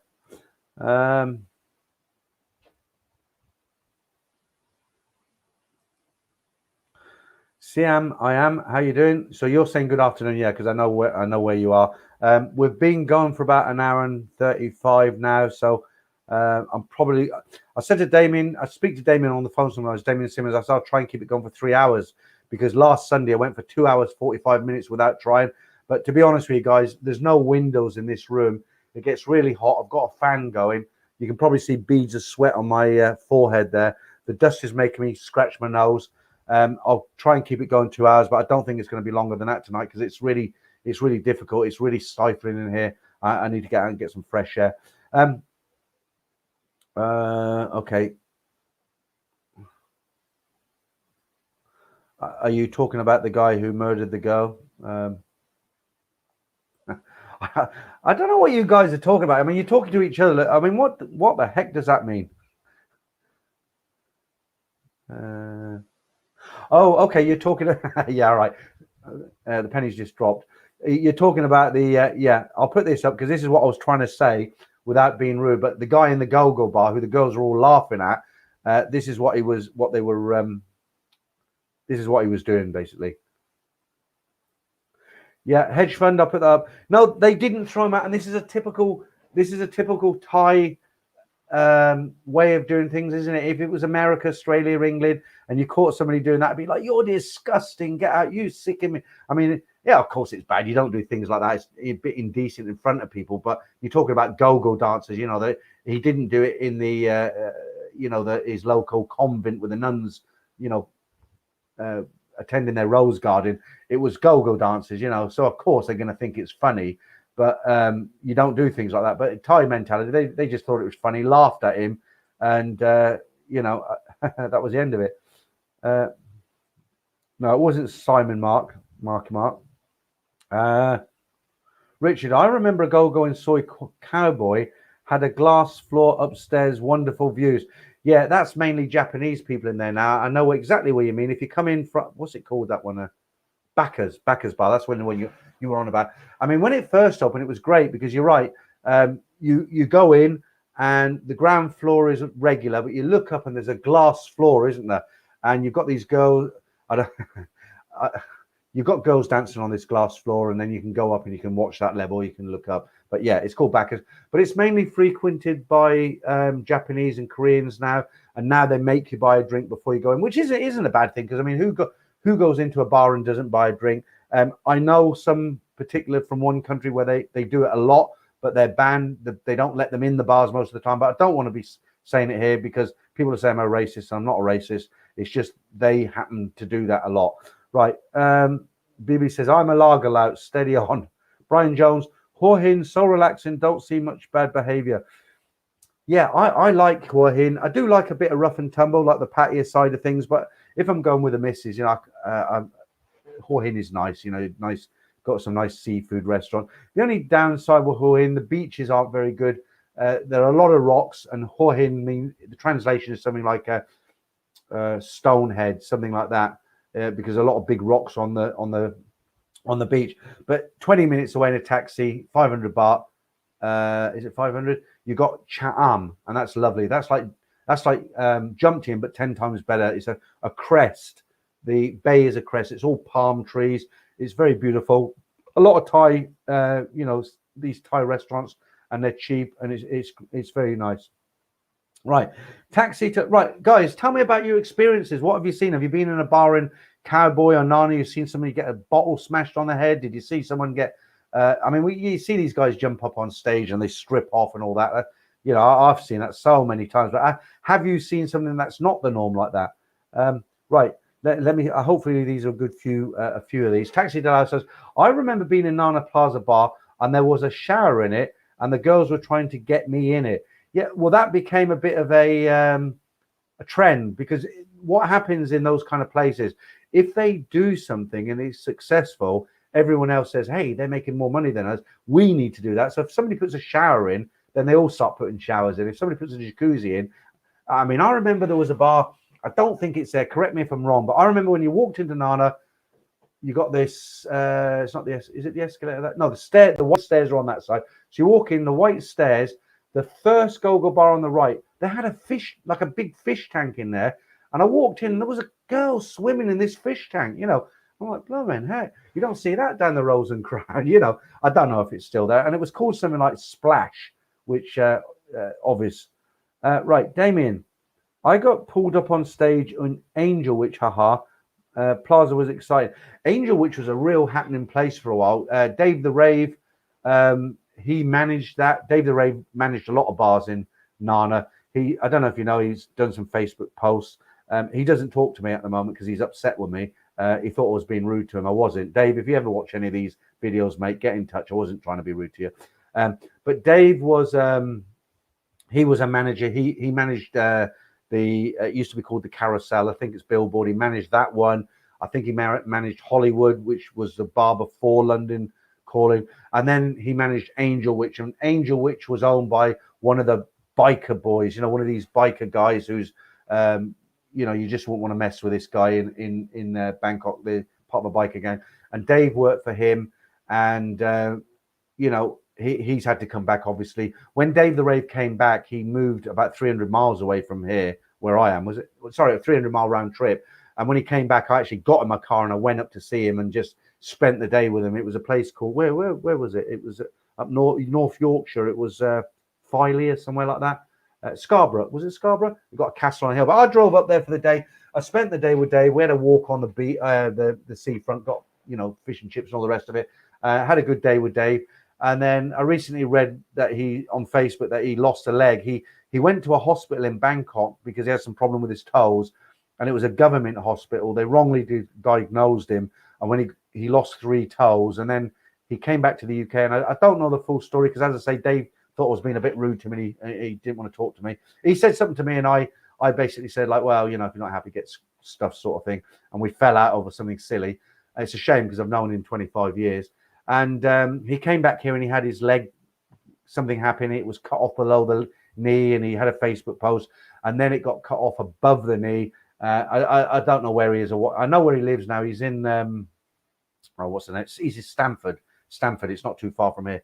Dave the Rave. I don't know. Some of the older guys who went out there years ago, you'll know Dave the Rave. He had his own website and what have you.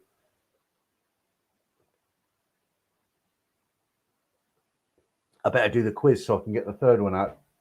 Right, okay. Any funny stories before I go? Right, the bar you couldn't think of in Nana Plaza. You haven't told me, Fran. You just put the bar you couldn't think of in Nana Plaza.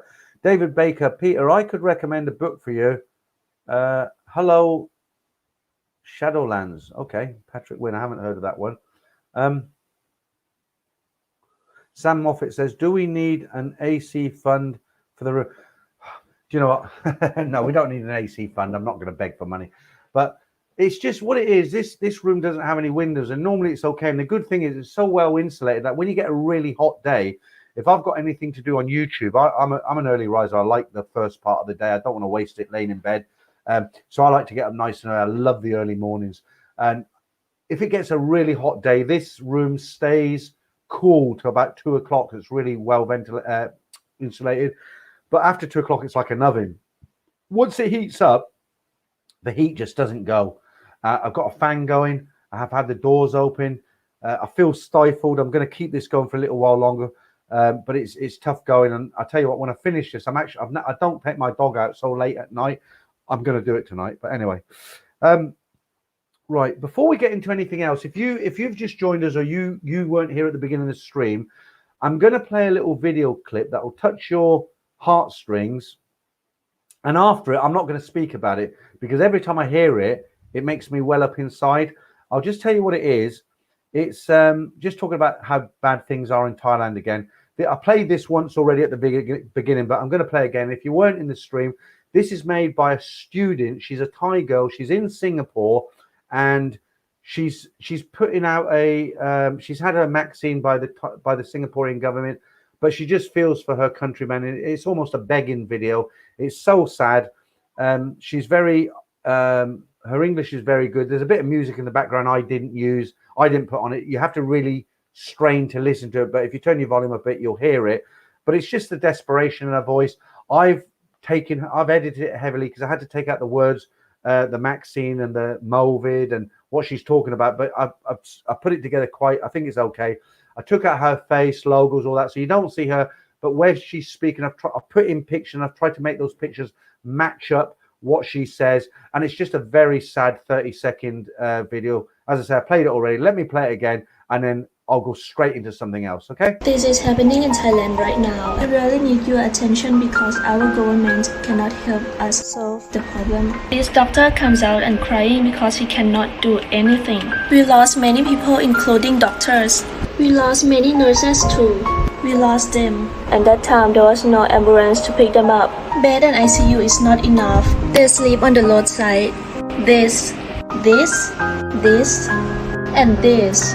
Thai people need to pay around $137 and poor people, like many poor people, cannot afford it.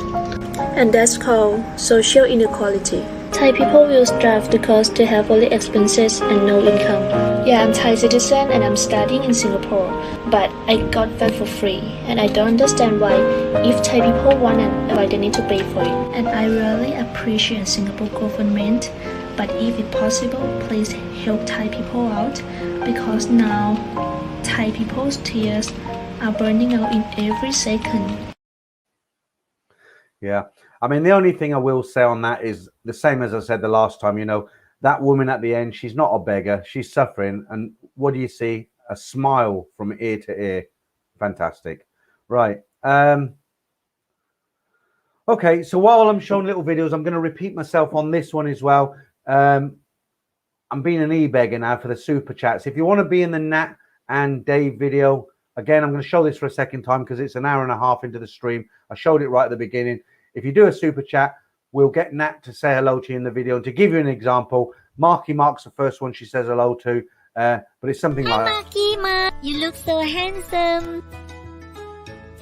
Oh, hi, Tom. Nice to see you here. Oh, Funko. Hi. Hi, David. Wow, look good. Wow, hi, Peter. Okay. And there's a link on screen there. I'll take that off now, but that's actually in the description. So if you want to know more about the cartoons, how to be involved, you can go there. Right, let's get into our second part of the this little quiz tonight. And apologies to the guy who said he's never been to Thailand before, but don't be put off, because if you haven't been to Thailand, it gives you an idea of what's there. So again, these are a bit easier. The first one's very, very easy. This is going to give me an excuse to get up, go to the loo and get a beer. So 10 more. What this is all in Pattaya, 10 bars in Pattaya. I'm going to show you a picture. You let me know where you think they are. And at the end of 30 seconds or whatever it is, I'll tell you where it is. But like I said, this first one is easy. And I'm going to excuse myself for 15 seconds, so it'll go very quiet. So where do you think this is? And as I say, very, very easy.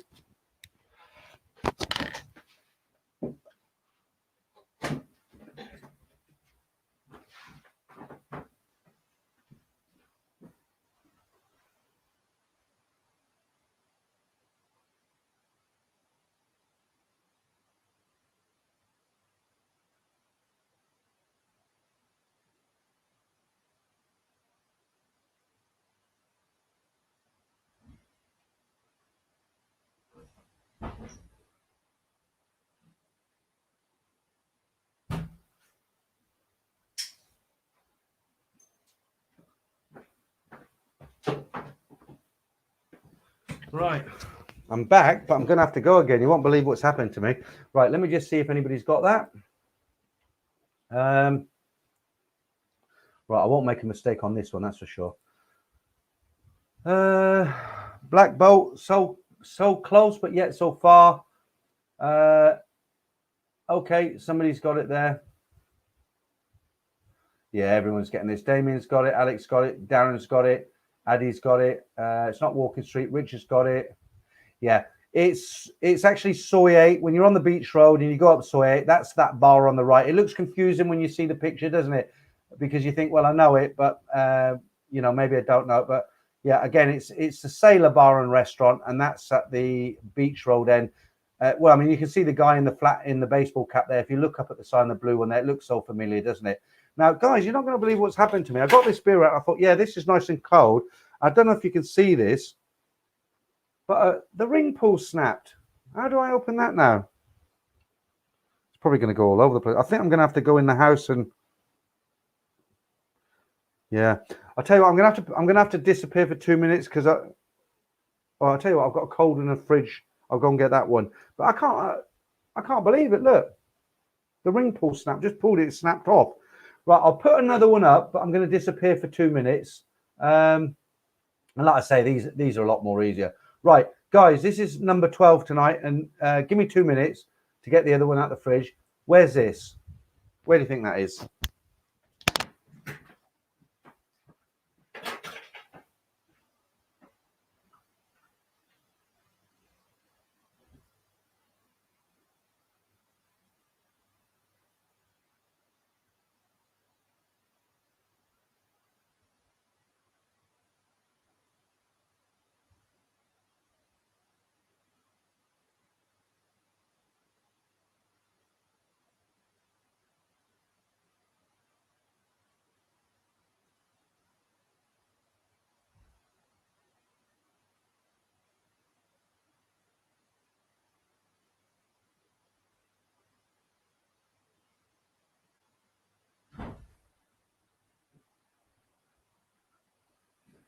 Right.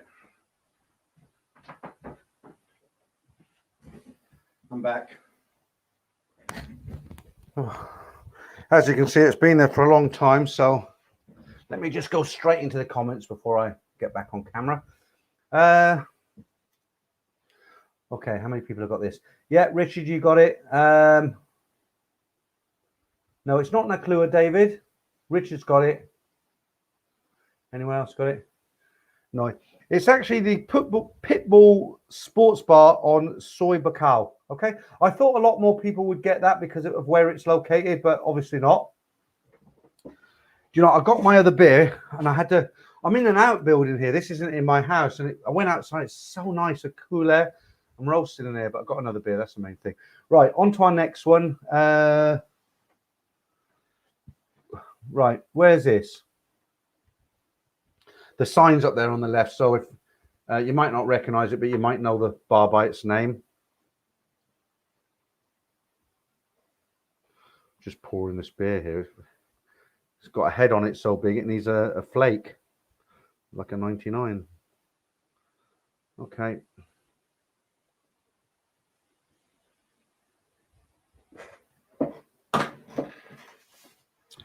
Right, has anybody got this? Let's have a look.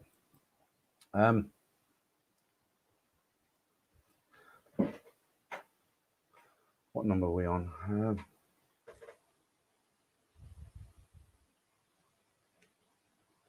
Right. No, it's not between soy 7 and 8. It's not soy 7. It's not between 7 and 8. A lot of guessing going on here. This might be a little bit difficult, so I'm going to tell you. This is called the Bupa Cheap Alcohol Bar, and that's in Naklua, North Pattaya. So I'm not surprised a lot of people didn't get that one. It's a little bit difficult. Right, this next one, the comments, the chat should catch on fire. Where's this?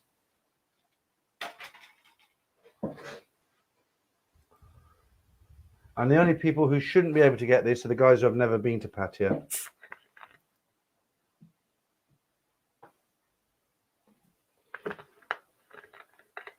Not the second road. Oh, come on, guys. This is easy, this one. Any takers? Yeah. Richard, you're a seasoned Pattaya man. Wandering soul, never been. Well, it's nearly finished. Alex doesn't know. All right, let's whiz through this then. Okay, that's Dennis Semenis Bar, and that's on Soy 7. All right. Now, you might not know this one, but I'll keep this one for a short time because it probably isn't well known. Where's that?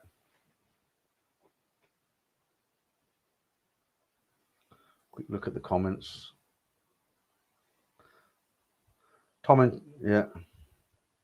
Okay, Tom, very observant there. He said answer was in the picture. I didn't notice that, but still people didn't get it.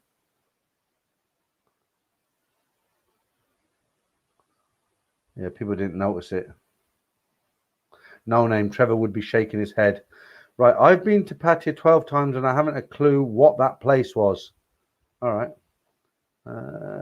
Okay, let me put you out of your misery on this one. No, nobody's got this one. This is apparently it's called, well, yeah, it's Nikki's Kitchen, Soy Bong, Pattaya. It's actually just a short walk from Soy Bacau, but I suppose if you haven't been there or you're not a regular there, you wouldn't know it.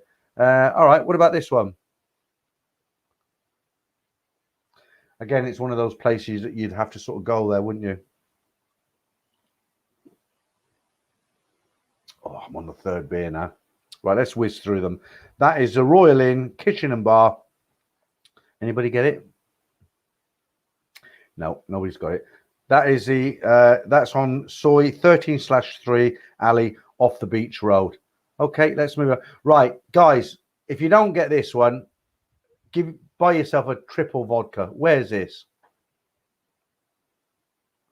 I mean, this has got to be like the easiest answer, the easiest one of the night.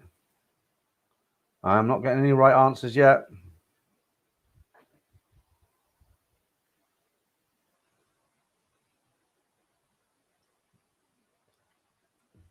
I knew that had happened. Alex DuPont says, damn, I ate there, but I can't remember. It's one of those sort of things, isn't it? You look at the picture, you think, blimey, I've been there, but it's on the tip of my tongue. Beach Road, no, V, it's not on the beach road. Well, it is off the beach road. No, it's not LK Metro Ghost Traveller. Okay, Alex, so close, but yet so far. Damien's got it. Marky Mark's got it. Richard's got it. Right, put you out your misery. That is a Scooters Bar on Soy 6. And I thought that one would be so easy, everybody get it. All right, what about this one? We only got one more after this, or two more after this. Number 18. Where's that? And again, that is such a... Well, I say it's easy. It's easy because it's on a very commonly known soy. But unless you've been there and you remember that bar, then you wouldn't know. It's not Soy Bacau.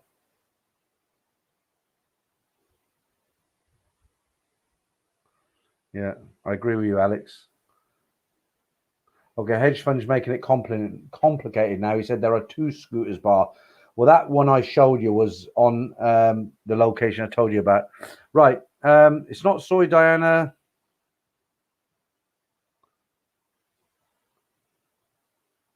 All right, so this is the Cherry Bar, and this is on, it says Soy 7 and 8, so I don't know it, so I'd say it's on the road. You know when you go halfway up Soy 8, there's a road that crosses over to Soy 7.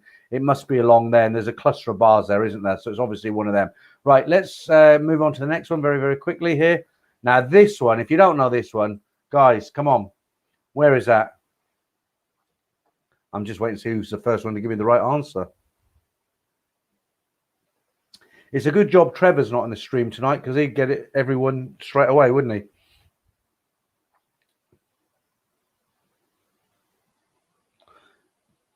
Okay. Yeah, lots of people get it. Black Bolt. Yeah. Tom, everyone's getting this. Tree Town, Tom and Toyland, Black Bolt, Aid, Simon Siam, Hedge Fund, Richard, Buster. Yeah, exactly. Nick, Pattaya Pariah's base of operations. That he makes some bloody good videos. Buster, yeah, you got it. Yeah, this is, and this wasn't here. This bar wasn't here when I was in. I didn't see this bar last time I was here. That is the iRovers LK Metro. And like Nick said, it is, if you haven't watched a channel called Pattaya Pariah, he hasn't made videos for about a year because he hasn't been going to Thailand, obviously, like the rest of us, probably 18 months, but he makes some brilliant videos. And that is his base of operations. That's actually one of the girls who works there. He was kind of hooked up with for a while. All right, last one, guys. Last one. Where is this? Again, it's one bit of a delay there.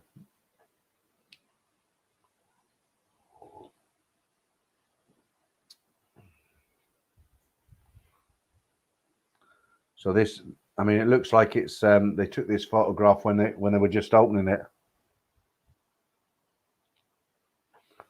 Let's see if anybody gets this. I mean, the name of the bar's there, but where is it located? Yeah. Okay. Aid's got it. Richard's got it. Darren's got it. Tom and Toilet. No, it's not Walking Street. That's the last one. I'll give you a few more seconds just see if anybody else gets it. You will. You only got to look at everybody else now. Buster, yeah, you're right. Been there to see Barry Upton, says Richard. All right, so that's the last one tonight. That is the classroom on Soy 13/4 Second Road. All right, so just a little bit of a quiz. I was just trying to make it interesting. Do you know, when you do this sort of thing, sometimes you don't think, maybe some people have never been to Pattaya, and there's a couple of them there who haven't, and a couple of guys there who haven't been to Pattaya. So I'll have to try and, I've got a really, thanks to Marky Mark, I've got a really funny, good quiz. I'll do the next stream on my own, not next Saturday, but the Saturday after. And Marky Mark sent me 20 pictures. But I got to tell you, Mark, I'm getting a bit suspicious of you because all these photographs that you sent me look like they were taken in a hotel bedroom, if you know what I mean. I'm just joking. Right, okay. Right, okay. So we've been going for the 2 hours now. Richard says, I am a VIP member at the classroom. Okay. What benefits do you receive from that? I'd like to know. Right, let me see what stories I haven't done here. Done the rats. I think we're pretty much there. We've done the space program. That's a bizarre one, isn't it? Thailand to launch a space program, in the middle of lockdown, vaccine delays, skyrocketing unemployment, poverty, starvation, and despair. I don't get it. But my favorite story of the night was a Thai man gets his knob trapped for 2 weeks. Right. Oh, here's a really nice story. Now, this is a typical Thai. I haven't got the words to describe it. Sometimes when what I've seen, I will get into this, but I'm going to do a build up to it, right? So I've seen many, many times where guys who have been really flash with cash have gone to a place like Pattaya, they've hooked up with some Thai bar girl, they've tried to stay in Pattaya, their money's run out, and in the end, they end up with nothing. And the Thai bar girl has actually moved the guy's had to move from his hotel or his apartment into the bar girl's room, and the bar girl has carried on doing what she's doing, but she's supported the guy. She's actually into the guy, I mean, I don't want to use the word love, but you think, all the stories about all Thai bar girls are the same, but I've known several bar girls who have actually had a good time on a foreigner's money for a few months. He's hit rock bottom, and she said, hey, you know what, move into my room. He's had to suffer her going out to work, if you know what I mean by work. And they do have a very, very kind heart, the Thais. When somebody, if you've got plenty of money, then you're fair game. But when you're down on your luck, I've seen Thai people, I've gone to locations and they've been eating. They've said, look, come and join us, have some food. That's the mentality. So now I've built that up, talk too much. Let me read this story out. So the title of this story is Customer Melts Restaurant Owner's Heart with Unusual Food Delivery Order. And the story goes, a Thai restaurant owner has shared the heartwarming details of an unusual order he received from a customer this week. The kind-hearted customer ordered food not for himself, but for the delivery driver. The unnamed owner posted the story on his Facebook page. I got an order this afternoon and was impressed by the customer's comment. It was for the rider. You do not need to deliver this food for me. Take it back home and have this good dinner with your family. This order is to help local restaurants. The owner said he had to read it quite a few times before he cooked the meal. But isn't that a fantastic story? So here's a guy, he's feeling for his fellow Thai man, and he's seen this guy on the motorbike. He's probably thinking business isn't good. He's probably not earning the same money. I'm going to order a good dinner because I know he's got a family. He's ordered the dinner. He said, listen, take it home, feed your family. Brilliant, brilliant. Okay. I've got a couple other stories I'll save then. Let me see what you guys are saying about all this. I always like to hear what your thoughts are. That's a great thing about a live stream. When you do a video, you just make a video and you put it out there. But with a live stream, people can say, I don't agree with you, I do agree with you. They can give your opinion and we can read it out for the world to hear, as it were.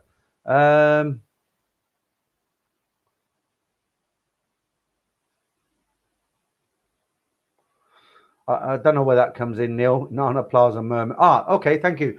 Mermaid Bar, correct. That was the bar on the left when you go in. You got girls swimming around in a fish tank. I mean, only in Thailand, but yeah, you're right. I remember it was called the Mermaid Bar. Nick Frankel says he's a VIP at 7-Eleven. I think we all are. I'll tell you a video I watched today. One of the YouTubers. I've never ever mentioned him on this stream today, but people have said, "Oh, you should watch his videos." And he came across as I don't like the flash Harrys. You know, the guys who are, the guys who are like, "Hey ho," shouting their arm, chucking their arms in the air, and they're just not. They just come across as it's not my sort of channel. But I watched a guy. Somebody said to me, "You should watch a guy called." Oh God, I forgot the title now. My memory. Through the eyes of. Come on, tell me, what was his name? Darren, is it? What was his name? It's a YouTube channel. It's called Through the Eyes of. Come on, guys, help me out with this one. What's his name? Owen. Through the Eyes of Owen. So somebody said to me, "You should watch this channel. It's quite interesting." And I just happened to be flicking through YouTube. I wasn't particularly looking for anything. I was flicking through YouTube.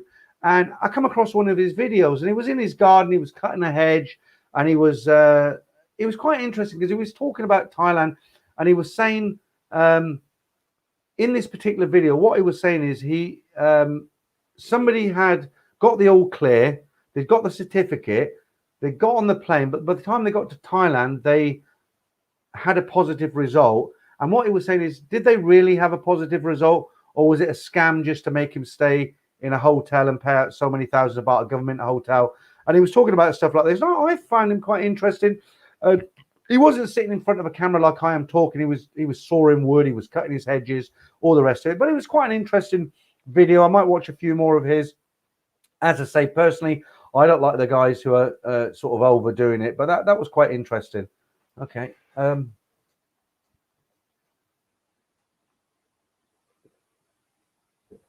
Patrick. My sister and I traveled in 2005 to Miami, Florida. The housekeeping personnel was not pleasant. When my sister asked for fresh towels and sheets, they were rude. Yeah, that's not good, is it? Sam Moffat says, space program, I think is... Let me put that up for you there. Right. I recognize your picture, Sam. You've been in the stream before, but you joined as a member today. Right. Space program, I think, is good. They're close to the equator and can give some good places to launch. The commercial spacecraft is expanding with SpaceX, Virgin now too. It's also okay. That's quite a very intelligent comment, Sam. Yeah, I kind of agree with that. Yeah. So I mean, okay, we make a bit of a joke about it. The way I read it out, that was the way it was written. It was kind of like, are they crazy? They're doing this with all this going on. But yeah, I mean, there is a serious side to it. And if you look past all that, then it kind of makes sense in a way for the next 7 years.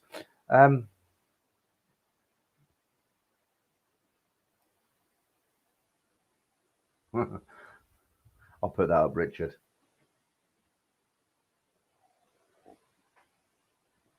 Right, only if he's young and handsome, not old farts like us, Peter. You speak for yourself, Richard. I'm still a young, handsome man. You heard Nat, right, in the last video. She said, Peter, you handsome man. Right. Yeah, housekeeping rolled her eyes at us, says Patrick. Yeah, I mean, that's another thing I love about Thailand. I've made plenty of videos what I love about Thailand, but one thing is the just the utter friendliness of people. The smiles and no, I've never had somebody when I go into a hotel or ask somebody on the street, Thai people, I've never had them sort of not want to answer me or answer me a bit funny. If they don't understand English or they don't understand what I say, they just giggle and smile, and that's to sort of hide the embarrassment. I really like that. You can tell I'm missing Thailand now, can't you? Right. D-Rock, thank you, mate. I've got to skip past all the comments that you guys are talking to each other. Yeah, Dave G says, Owen's videos in Thailand are great fun and a source of great info. You'll like him, old school. And Liam says his videos from Pattaya are good and worth a visit.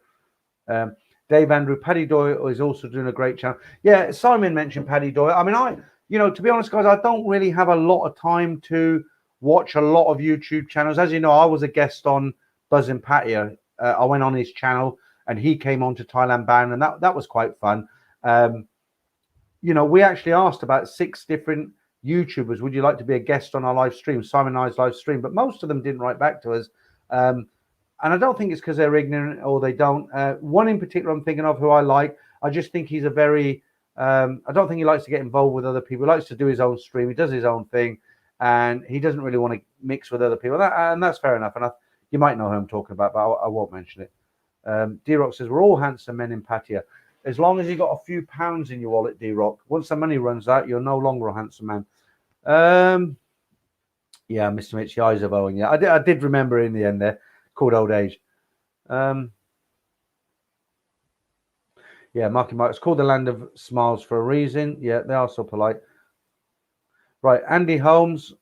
Thank you very much, Andy. That'll get me 4 Cronenbergs for the next stream. That's very generous, and I do appreciate it. Thank you. There is a lot of videos out there where, people are talking about Thais and Thailand, and they're like, oh, you get ripped off, you get scammed, and this. It happens everywhere, doesn't it? It happens in, if you're in London, you'll get scammed if you're a foreigner or, well, anybody. It happens all over the world, but there are videos out there where people go on about it a lot. I mean, I have made videos, 20 scams to avoid in Thailand, but it's just because I've got a YouTube channel about Thailand. I'm stuck in England, so I'm trying to come up with content. But generally, honestly, I'm not just saying this. I feel safer walking down Sukhumvit at 4 o'clock in the morning than I do walking around this market town where I live at 6 p.m. in the evening. I'd be more afraid of getting whacked on the head and robbed here than in Bangkok. I mean, yeah, they'll try and scam you, the jewelry scam, and they'll try and take you for a ride, literally. But they don't generally, hit you on the head with a brick and take your watch from you or your wallet. The guys I've seen who get beat up by Thais, they, I was going to say most of them, but I'll say all of the ones that I've seen, they sort of brought it on themselves. They start an argument. Do you know who I am? Back home, I'm this. And they give it the big one, and they end up on the floor rolling around like a little girl. It's just, behave yourself really when you're over there. Yeah, Pat, if you like, Trevor's channel is good. Yep. Okay, Andy Holmes, keep up the good work, mate. Love the stories. Yeah, thanks for that, Andy. Oh, bloody hell. Do you know, it's so hot in here. I'm nearly falling asleep. The heat makes you tired, doesn't it? I'll get through this in 2 hours, 12 minutes. There is less people in the stream tonight. There's 166. Normally it's about nearly 300, but it's understandable, guys. It's hot. And I guess people are, they want to be in the fresh air outside. But, good stream anyway. We'll carry on. Nicholas Fletcher, Bangkok Pat is great. Didn't know him till you said about him, Pia. Yeah, Bangkok Pat. I'm always talking about his videos. I don't get paid from him, or there's no promotion. I don't have any deals with him. The reason I keep mentioning him is because his videos are very intelligent. What was the last one I watched? I keep burping because of this beer now. He made a video on some klongs, and he's very, very knowledgeable, and he puts in old photographs and new photographs. And they're really, if you want to know the ins and the outs of Thailand, Bangkok Pat, a great channel. Okay. There you go. Right. Dave G, I guess you've heard that your favorite place, Hua Hin, aims to open 1st of October without quarantine for vaccines. Better than Sandbox. They want vaccinated 70% of Hua Hin by October. Just announced. Yeah, I'm reading loads of stuff, David, but I kind of take it with a pinch of salt because, if the Prime Minister says we're opening on the 1st of October and then a week later says now it's the 15th, what am I supposed to think? Yeah, I do like Hua Hin, but because I haven't been back to Thailand for so long now, that's not going to be my first destination. It's a place where I like to chill out because I've been many years in Thailand. Pat is a bit too much for me now, but I do like Jomtien, and of course I'll bring back memories. I'll go to Walking Street. I'll be that old man. When I first went to Thailand, I was about 31, 32, and I'd see these old guys of my age, and I'd think, look at him, still sort of partying. Good on him. And now I'm going to be one of these old guys looking at the young guys, aren't I? Right. I'm not going to mention who it is. I was speaking to somebody the other day, somebody who watches this channel, and he said to me, he said, yeah, Patty, it's addictive, isn't it? You got to go there. And I said, oh, you like the girls doing? He said, no. He said, it'd take me 5 Viagras. He said, I don't go for that. He said, I just like people watching the whole scene. And I think that's true. A lot of the older guys, they just like the buzz of Pattaya, don't they? It's not about that, you know. Right. Dave G, of course you have to take everything with a pinch of salt. So you go to Jump Team next. Yeah, okay. Easy Rider, Bangkok Diary. Right, Bangkok Diaries is another YouTube channel run by an Irish guy you might enjoy. Right, I know that channel very, very well. The guy is called Dave, and I advised him, I gave him a tip. I said, Dave, change your channel because there's a big channel on YouTube called Bangkok Diaries, and he was also called Bangkok Diaries. And when I met him on YouTube, I've never met him in person, he had 270 subscribers, and I don't know what it was. I hooked up with the guy. I can't remember now. I don't talk to him much now because he doesn't reply to my emails. But I hooked up with him. I said, look, Dave, the best thing you can do is change your channel name. There's already a big YouTube channel called Bangkok Diaries. Why don't you change it to Bangkok Diaries Thailand, which he did. And he's now on about 7,000 subscribers. So well done to him. I have watched his videos. I don't know. He's all right. He's all right. I'm not going to say anything bad about the guy. But as I said, it's nothing personal against him. But I don't have a lot of time to watch videos, and I don't go in and say, right, I'm gonna watch this channel, I'm gonna watch that channel. I don't watch all the big channels. I think, well, what are they doing? I'll copy it and I'll become big. Nothing like that. I just do my own thing. Simon's with me on the channel now. We do our own thing, and we sort of said to each other the other day, look, let's not worry about what other people are doing. Let's not try and copy other people. Let's not try and get involved with everybody. They've got their own thing. Fair play to them. We'll just do what we do, like the Nat and Dave cartoons, the stories, the live streams. If people like what we do, they'll come and watch us. If they don't like it, they'll tell us they don't like it, and they'll go away. So that's what we plan to do. But with this Irish guy, Dave, I know who you mean, and I have spoken to him, but I don't know him in person. So that's quite a long answer to your question. Right, Paul Hoskin, I've eaten pineapple chunks. Okay, very nice. Wandering Soul, Cambodia is unsafe. Thailand, very safe. All right. Yeah, I've been to Cambodia twice. Did I like it? It was okay. Was it a good experience? It was okay. Would I live there? No. Would I go there again? No. I didn't feel safe there. Nothing happened to me, but I just didn't feel safe like I do in Thailand. And like, who was it who said that? I can't remember. I'm going to put that one up. Yeah, I just didn't feel safe. Like if I go out in Thailand, I just think nothing's going to happen to me. If I don't act like an idiot, I'll be fine. I didn't feel like that in Cambodia. Right. So Richard said Silverstone tickets for GP tomorrow, £350 standard. Yeah. Okay. Damien's into it, big time into the GP. I'm not really into it too much.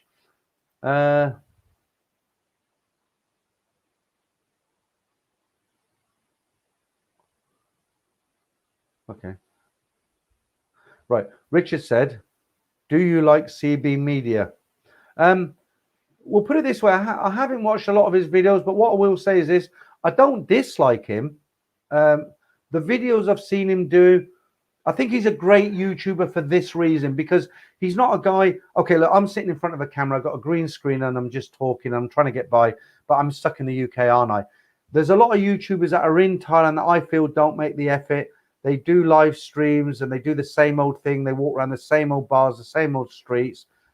Trevor's good because he does a lot of interviews and stuff like that.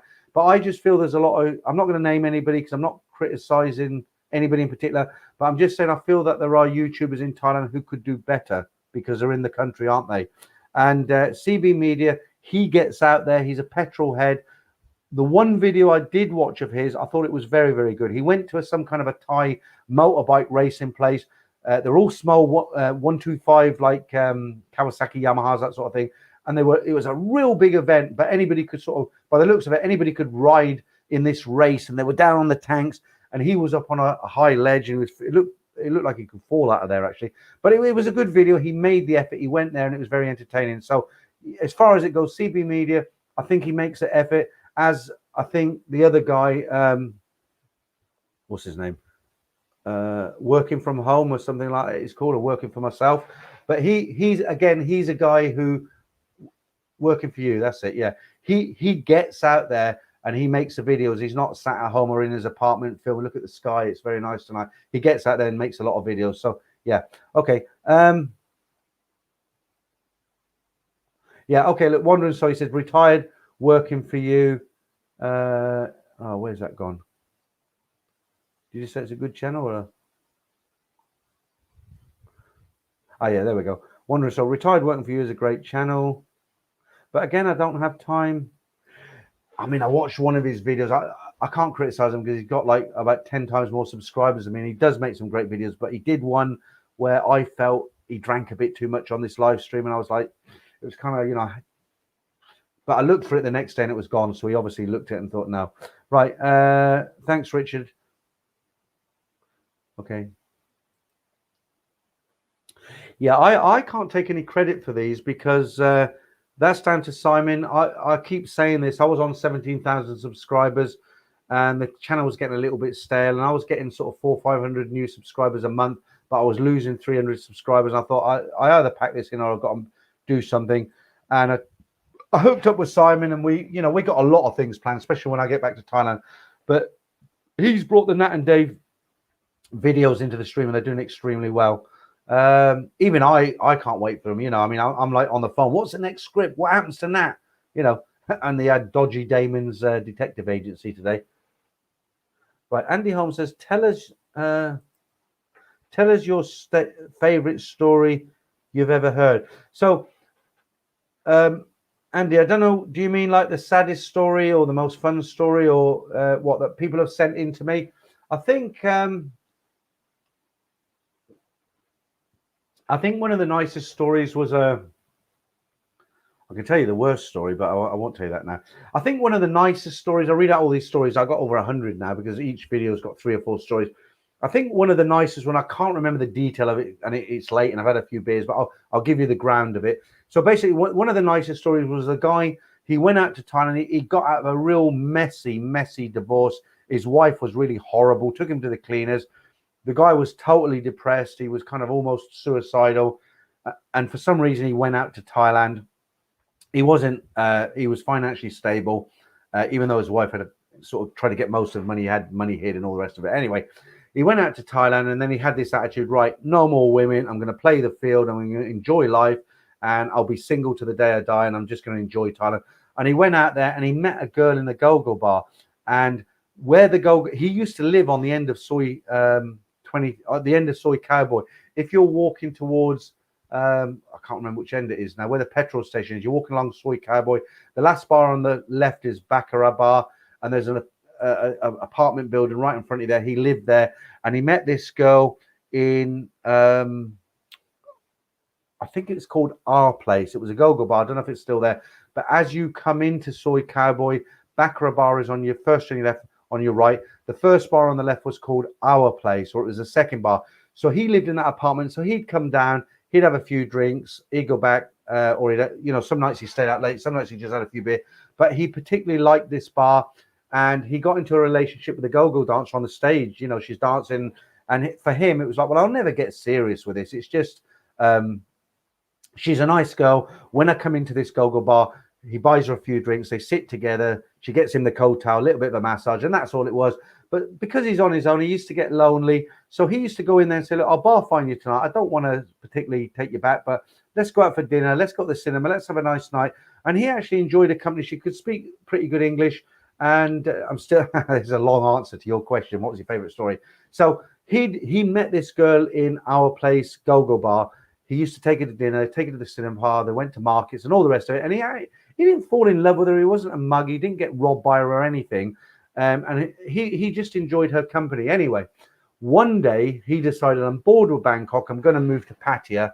He met this girl over lunch, and he said, look, it's been great while it lasted, our friendship. He says, but I'm moving down to Pattaya tomorrow. Obviously, you're not my girlfriend.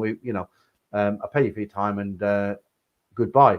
But what he said to her, he said, look, of course, I'm going to come to Bangkok from time to time. And when I do, I'll come to your bar, have some drinks. Maybe we can go out for a meal. And she was like, really? And he was like, well, yeah, So that's what happened. He said goodbye. And it wasn't, I'm not going to come out and say, well, he fell in love and he had to come back and all the rest of it. That didn't happen. So he packed his bags, as they say, went down to Pattaya, got himself a little apartment. About a month he was down there. This particular girl called him and said, look, let's say his name's Dave. I don't know what his name was.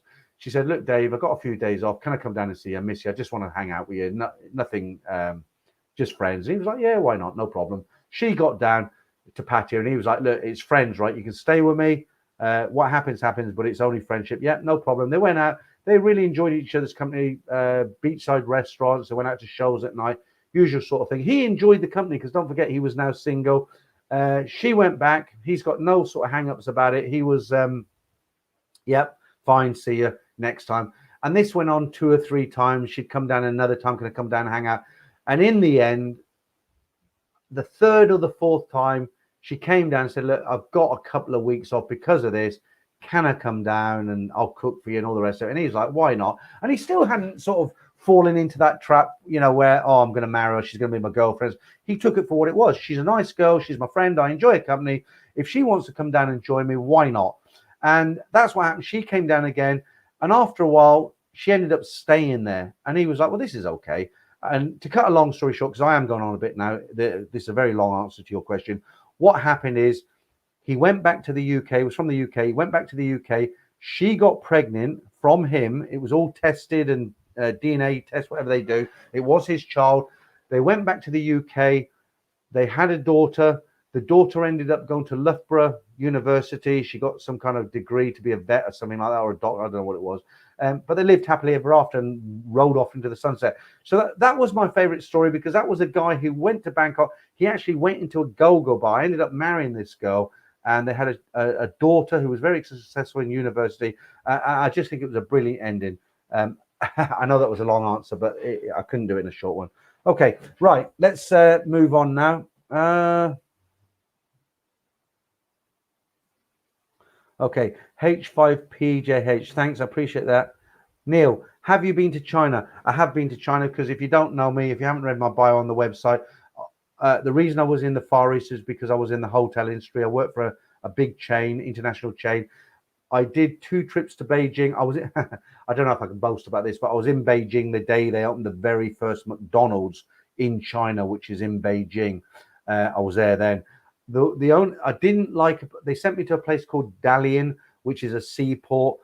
I hated it, absolutely hated it. It was an industrial town. There was nothing going on. There was nothing to do. And I begged the company to get me out there. They were like, no, you got to do a minimum of 6 months there. We're in a, I nearly said a naughty word there. I was in a terrible hotel.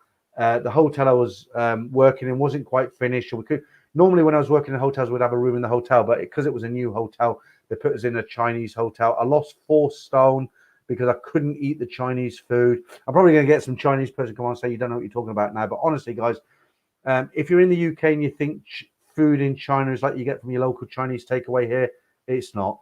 I love Chinese food in the UK. Put it this way. When you get presented with a bowl of white rice and 2 chicken feet on top of it, are you going to eat that? I didn't. I ended up every day for about 6 months. I had a bowl of white rice with a fried egg on top. And probably something in the evening, like just some fried vegetables, like morning glory or something like that. I lost a lot of weight. It was horrible. When I went back the second time, I went to Beijing, and this is when it started to develop. You know, obviously Beijing's major city capital, right? And they were starting to have a lot of places open where you could get, you know, a burger or something like that, and it wasn't too bad. But I don't want to slate China off, because I've been to many countries. But let's just say it in a polite way, it's not a place that I'm particularly in a hurry to get back to, if that makes sense. Guys, look, I normally do 2 hours on the stream. I'm up to 2.5 hours on my 3rd beer. Would you excuse me for 1 minute, because I've got to go to the loo, and I'll be back in 1 minute, okay?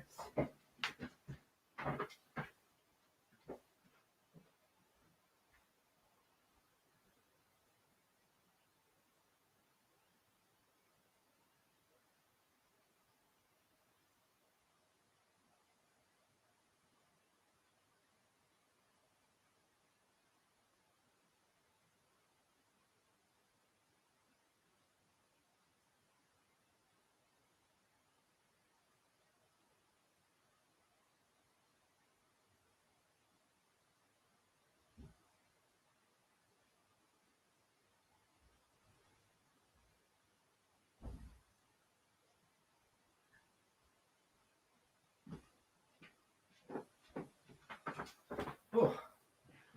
I'll tell you what, the heat in the Kronenberg's kind of got to me tonight. I'm feeling really kind of weak. So, right, is there anybody left in the stream? Oh, yeah, we've still nearly got nearly 200. Right, okay, let's talk about what you want to talk about. Right, have you been to China? We've done that. Right, Carla Contrast, this is it. Hello, I'm Carla from Hawaii. Let me put that up. Yeah, thanks, Carla. I appreciate that. You do wonder sometimes. You know, you sit in front. There's nobody in this room, but there's a couple of hundred guys out there watching this, and you think, does anybody like this? Are they enjoying this? Are they thinking, what an idiot? Look, he's on his third bit, feeding the monkey, as they say. But no, it's nice when people say that, because you know people appreciate what you're doing. Right, Cambodia is a bit Wild West, says Richard. Yeah, I know a guy who had a bar in Cambodia, and what he used to do, talking about rats like we were in the early part of the stream, he'd have to go down this dark alleyway when he got to his apartment. What he used to do is take his keys out, a big bunch of keys. He used to shake them when he was walking down the alleyway, and he could hear the rats scurrying away. He was just scared of stepping on one.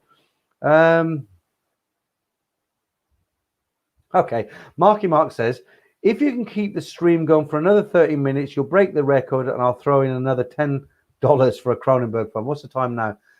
I don't know if I can do half an hour, Mark. I'm not really worried about the $10. It's really kind of you. Thanks. I'll go for a while. I've got a little bit of beer left here. I'll go slow. I don't want to, bore everybody to death. Right.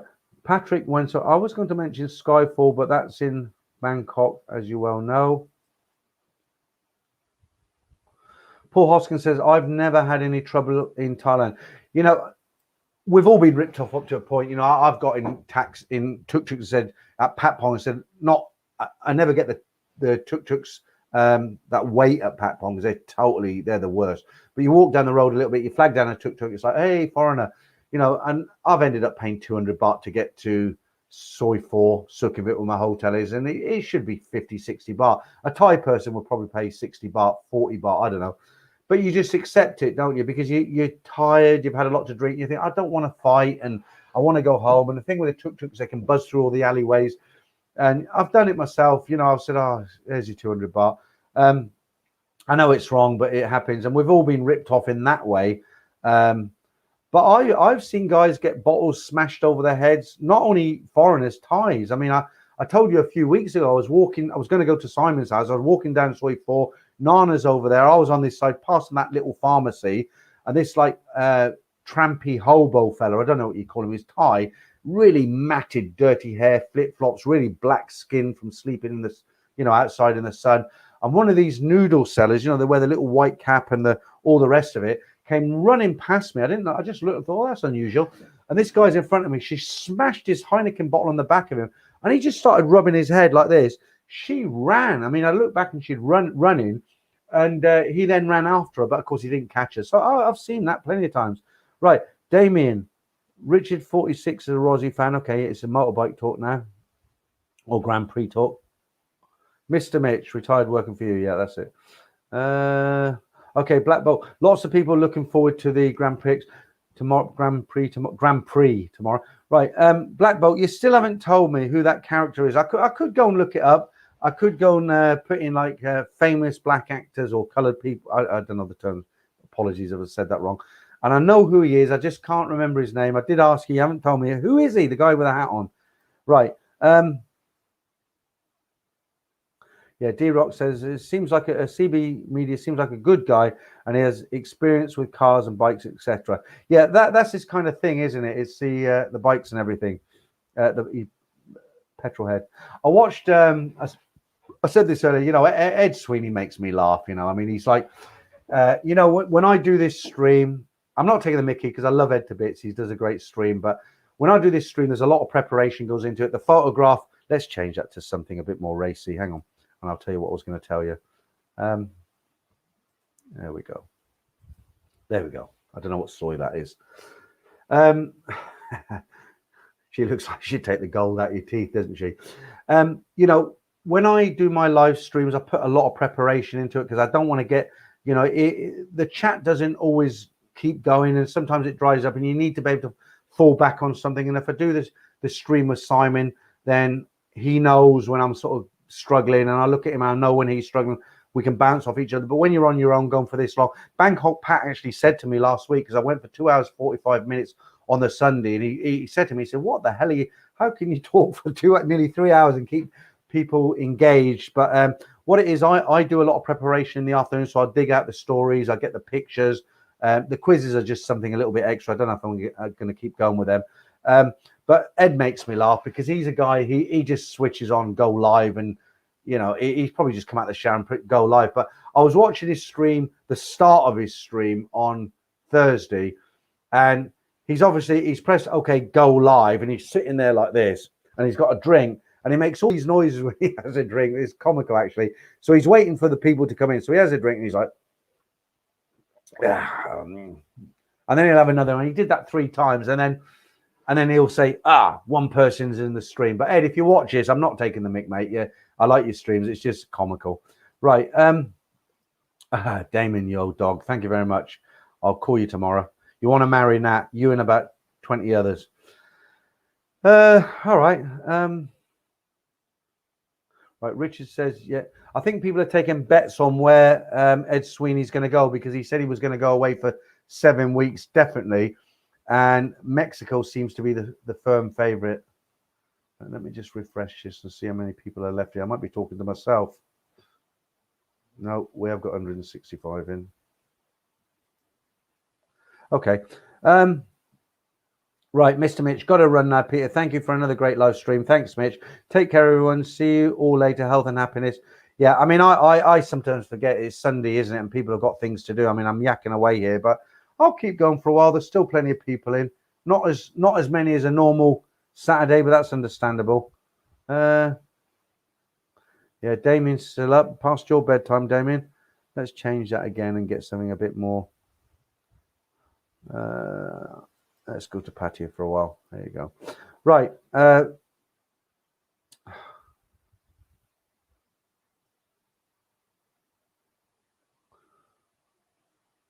Okay, time for another story. Oh, Black Bolt. Thank you. That's twice you've done that now. I must be doing something right. $10 from Black Bolt. Thank you so much. That will go to the Cronenberg Fund.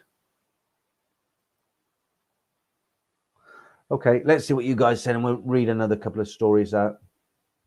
Yeah, MP says, laugh out loud, Ed is the best. I mean, I'm not going to mention who it is, but somebody does a really good impression of Ed Sweeney. You know, when he comes out with the food and he says, I've got something special for you tonight, and he brings these pork pies out, and, he's like, oh, God, that is delicious. But, I mean, Ed, again, I don't know if you'll watch his stream. If you do, it's all in fun, mate. Nobody's taking the mickey.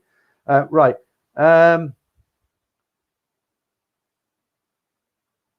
Right, Neil, yes, please send in, Neil. I can't get enough of the stories.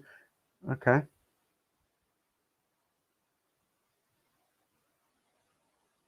Right, Mark Mosley listening from Cincinnati. Okay. Well, we've actually I've been going for 2 hours, 37 minutes. I won't be going too much longer. Let me dig out a couple of more stories for you guys. Right, here's something that's quite interesting. Blimey, hang on a minute. I'm getting some super chats here. So I must be doing something right this evening. Let me just say thank you to some more people. So Andy Holmes, thank you very much, Andy. And Munya Can Do. I've seen you in the stream tonight. Thank you to you two guys. A couple of more Cronenberg. I'm gonna have a room full of Cronenberg. I'll sleep on the top of the Cronenberg cans. Okay, right. Andy Holmes, keep it going, entertaining. Thanks, Andy. Right, running low on the stories now, but I'll read this out. It's quite interesting. 10-year, right? 10. This is a title, right? 10-year visas for the right kind of foreigner who can play a part in Thailand's economic future.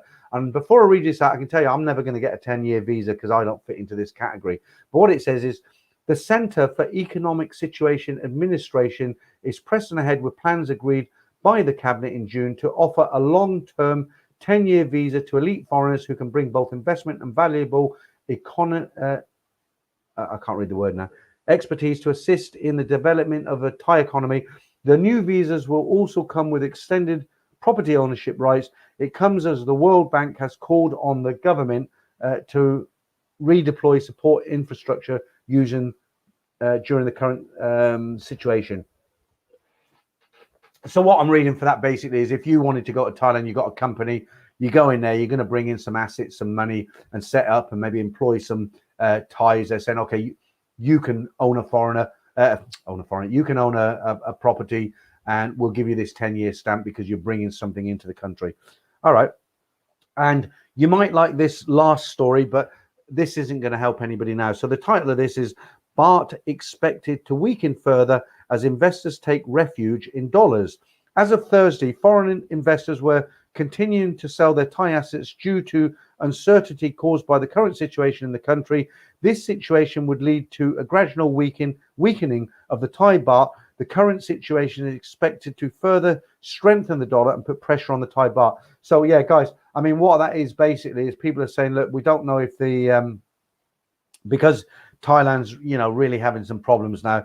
The Thai baht was kind of backed up by the government, so a lot of foreign countries were buying Thai baht and leaving it in Thai banks because it was safe, it was underwritten, and now what they're saying is, well, we're not feeling safe with this, so they're selling the Thai baht and buying US dollars. That's what that's all about. Okay, right. I'm nearly done, guys. It's 2 hours 40 minutes, and you know what? It's just so hot in here and stifling. I'm surprised I've gone this long, but Andy Holmes, keep going. It's entertaining. Yeah. Or you'll have to send in the ambulance, Andy. I'm nearly passing out here. You don't know just how hot it is in here. I've got a fan, but it's kind of circulating hot air. There's no fresh air. When I went out to get that beer, it was lovely and cool. Right. Okay. 5 more minutes anyway. Peter, show Neil where he can send his story. All right. Right. Send it there.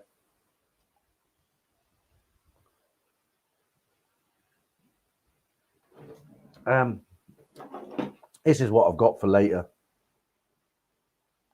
I know it's pathetic because it's so small and I'm a lightweight, but my wife doesn't like me drinking. She's Korean, and I have to hide it. So that's an eighth. Oh, look, you can't see it. It's an eighth of a bottle. I'll probably drink half of that and then go to bed. Right. Okay. So if you have got a story, you can send it there. Right. Okay. And another thank you to Siam. I am $5 there. Appreciate that. Thai food might be a lively topic for a future live stream. As I mentioned, hang on, let me put that up there. Right. As I mentioned, I'm sold yet. Perhaps the required taste, hit and miss, has been my experience. Siam, I am. Thai food is really nice. I've never met anybody who says, oh yeah, I hate Thai food. There's some dishes that are a little bit, let's just say, adventurous for me. I've been going to Thailand for a long time. My problem is, and it's very unusual, I love onions. I love chilies. The smell of garlic makes me want to vomit. It's really unusual, and it's a shame, really. I do know how to say in Thai, no garlic. It's mayo gatiam cab, to be polite.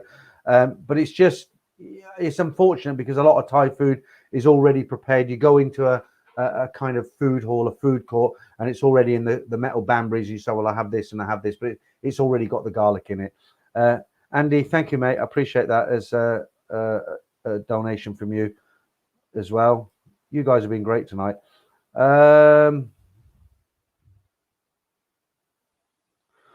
Yeah, I mean, everybody's talking about food now, and it's really bad because I'm on a diet and I'm trying to lose weight. I am losing weight, but it's very, very difficult. Right, Black Belt. Peter, you've lived and worked all over the world, but you love Thailand. It really says it all. Yeah. Thailand's not the only country I love. Let's just touch on that for a minute. Good countries. Yeah. I liked Singapore, but Singapore is very expensive and it's very clean. It's kind of like a garden city. The Singaporean people are pretty cool. Yeah, Singapore's great. I like Singapore. Where else did I like out there? I was in South Korea where I met my wife. That was kind of interesting. That was in the real early days. 89, I was there. That was interesting. Where didn't I like? Okay, they put me in a hotel one time. They sent me to Damascus in Syria. That place, my God. I mean, look, I don't think we've got any Syrians watching, but I'm not going to go into it. But that was one of the places I didn't like. I was in the UAE for a while. Did Abu Dhabi, Dubai, Bahrain. Good experiences. The UAE is pretty cool as well.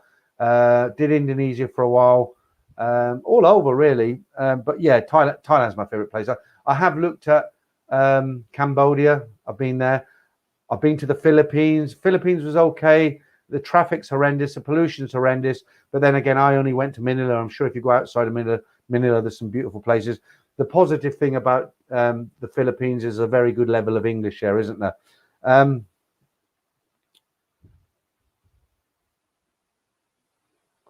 D-Rock says, get a cooler fan. I have one on now. It really helps these hot nights around $150. Yeah, put the ice blocks in it. The thing is, it's not I'm being tight or something like that, but it's very rare, especially at this time of night, that I have to have a fan on. And it's just been such a hot day that the hot air is circulating. I just can't seem to get rid of it. I mean, in an ideal world, I'd get an aircon plumbed in, but how many days a year would I use it? Okay, Andy Holmes says, how did you discover Thailand? Well, I've actually got a full bio. Let me just get this up.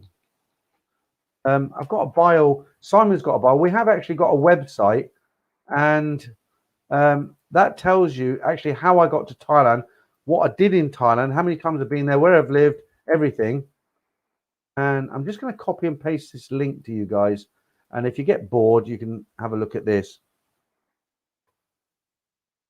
Okay, so that's let me put it on screen. No, that's not that. That's Siam. I am Siam. Right, so that's our website. It's thailandband.com. There's a hyphen there, but if you put about me, there is a page. It will go to me or Simon. It will say click on their handsome faces, but that will tell you the full story of how I ended up in Thailand, why I decided to stay when I left my job and everything, and that's everything. I'll leave that there for a little while. Sam Moffat, if you get one of these reverse cycle aircon systems, it can serve as a heat. I got a brilliant heat. I've got two little heaters here. I don't think the cable's long enough. No, it's fine. Look, we get a couple of hot days a year. It's just I've handled it, haven't I? It's coming up for 3 hours now. It is a little bit stifling and uncomfortable. It's not so bad that I have to go out and get air conditioning plumbed in. Right, Siam, I am cool with spices, and I can go with very hot. Thailand doesn't have what's that word? Hambria. That's some kind of chili, is it? And it's a misnomer. Food is hot. Heat factor is tame. It smells tough. Yeah. Okay. I kind of get where you come from there. Right. Okay. Right. I think that's going to be about it, guys. It's been a great script. We haven't had as many in tonight, but that's understandable because hot day like today, people have been in the garden, and I know it's dark now, but some people have got lighting and full sort of barbecue kits. Thank you to everybody for the super chats. Thank you very much for that. I'll talk to Simon tomorrow. We'll try and include as many people as we can in the Nat and Dave cartoons. And just again, very quickly, I'll just play you this. If you did a super chat, we try and involve you when Nat comes and says hello to you. Something like, Hi, Marky, you look so handsome. Oh, hi, Tom. Nice to see you here. Oh, Funko, hi. Hi, David. Wow, look good. Wow, hi, Peter. so there you go, something like that. Which, you know, Simon does these, and he'll try and get everybody in there, just be a bigger crowd, won't it? Marky Mark, thanks for that, mate. You didn't, honestly, I feel a bit embarrassed that you've done it twice. You do it most weeks. I don't know what your financial situation. I'm happy you're in the stream. I thank you again for the photographs. Of course, I'm happy you super chatted me again, but it's really not necessary twice. I feel a bit embarrassed actually, but thank you anyway. It's very generous of you. I really do appreciate it, honestly. And of course, Simon will go through these tomorrow, and he'll see that you've done that. Right. Okay.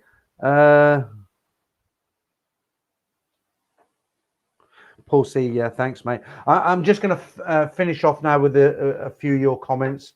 Yeah, Darren, thank you, thanks for that. Siam, I am Andy Holmes, and yet another super chat. God, you guys are great tonight. Thank you, Andy. So that's two you've done. I appreciate that. Guys, I'm done. Honestly, I probably sound like I'm like really drunk. I'm not. I've had 3 beers. And it's just the heat and the drink and everything. And I've been talking for nearly 3 hours. It's been fun. There'll be another one in 2 weeks. I'll be back on Wednesday with Simon. But guys, really, I'm done. I'm a spent cartridge. I really am. Guys, thank you. Have a brilliant Sunday. If you're watching the Grand Prix tomorrow, enjoy it. If you're not, I hope you can get out in the garden and enjoy the warm sunshine. And I'll see you with Simon on Wednesday. And I'll be back in 2 weeks for another live stream. Hopefully it's not as hot as it is tonight because it's doing me in. And what else? Nothing else to say but good night. Thanks, guys. I'll catch you next time.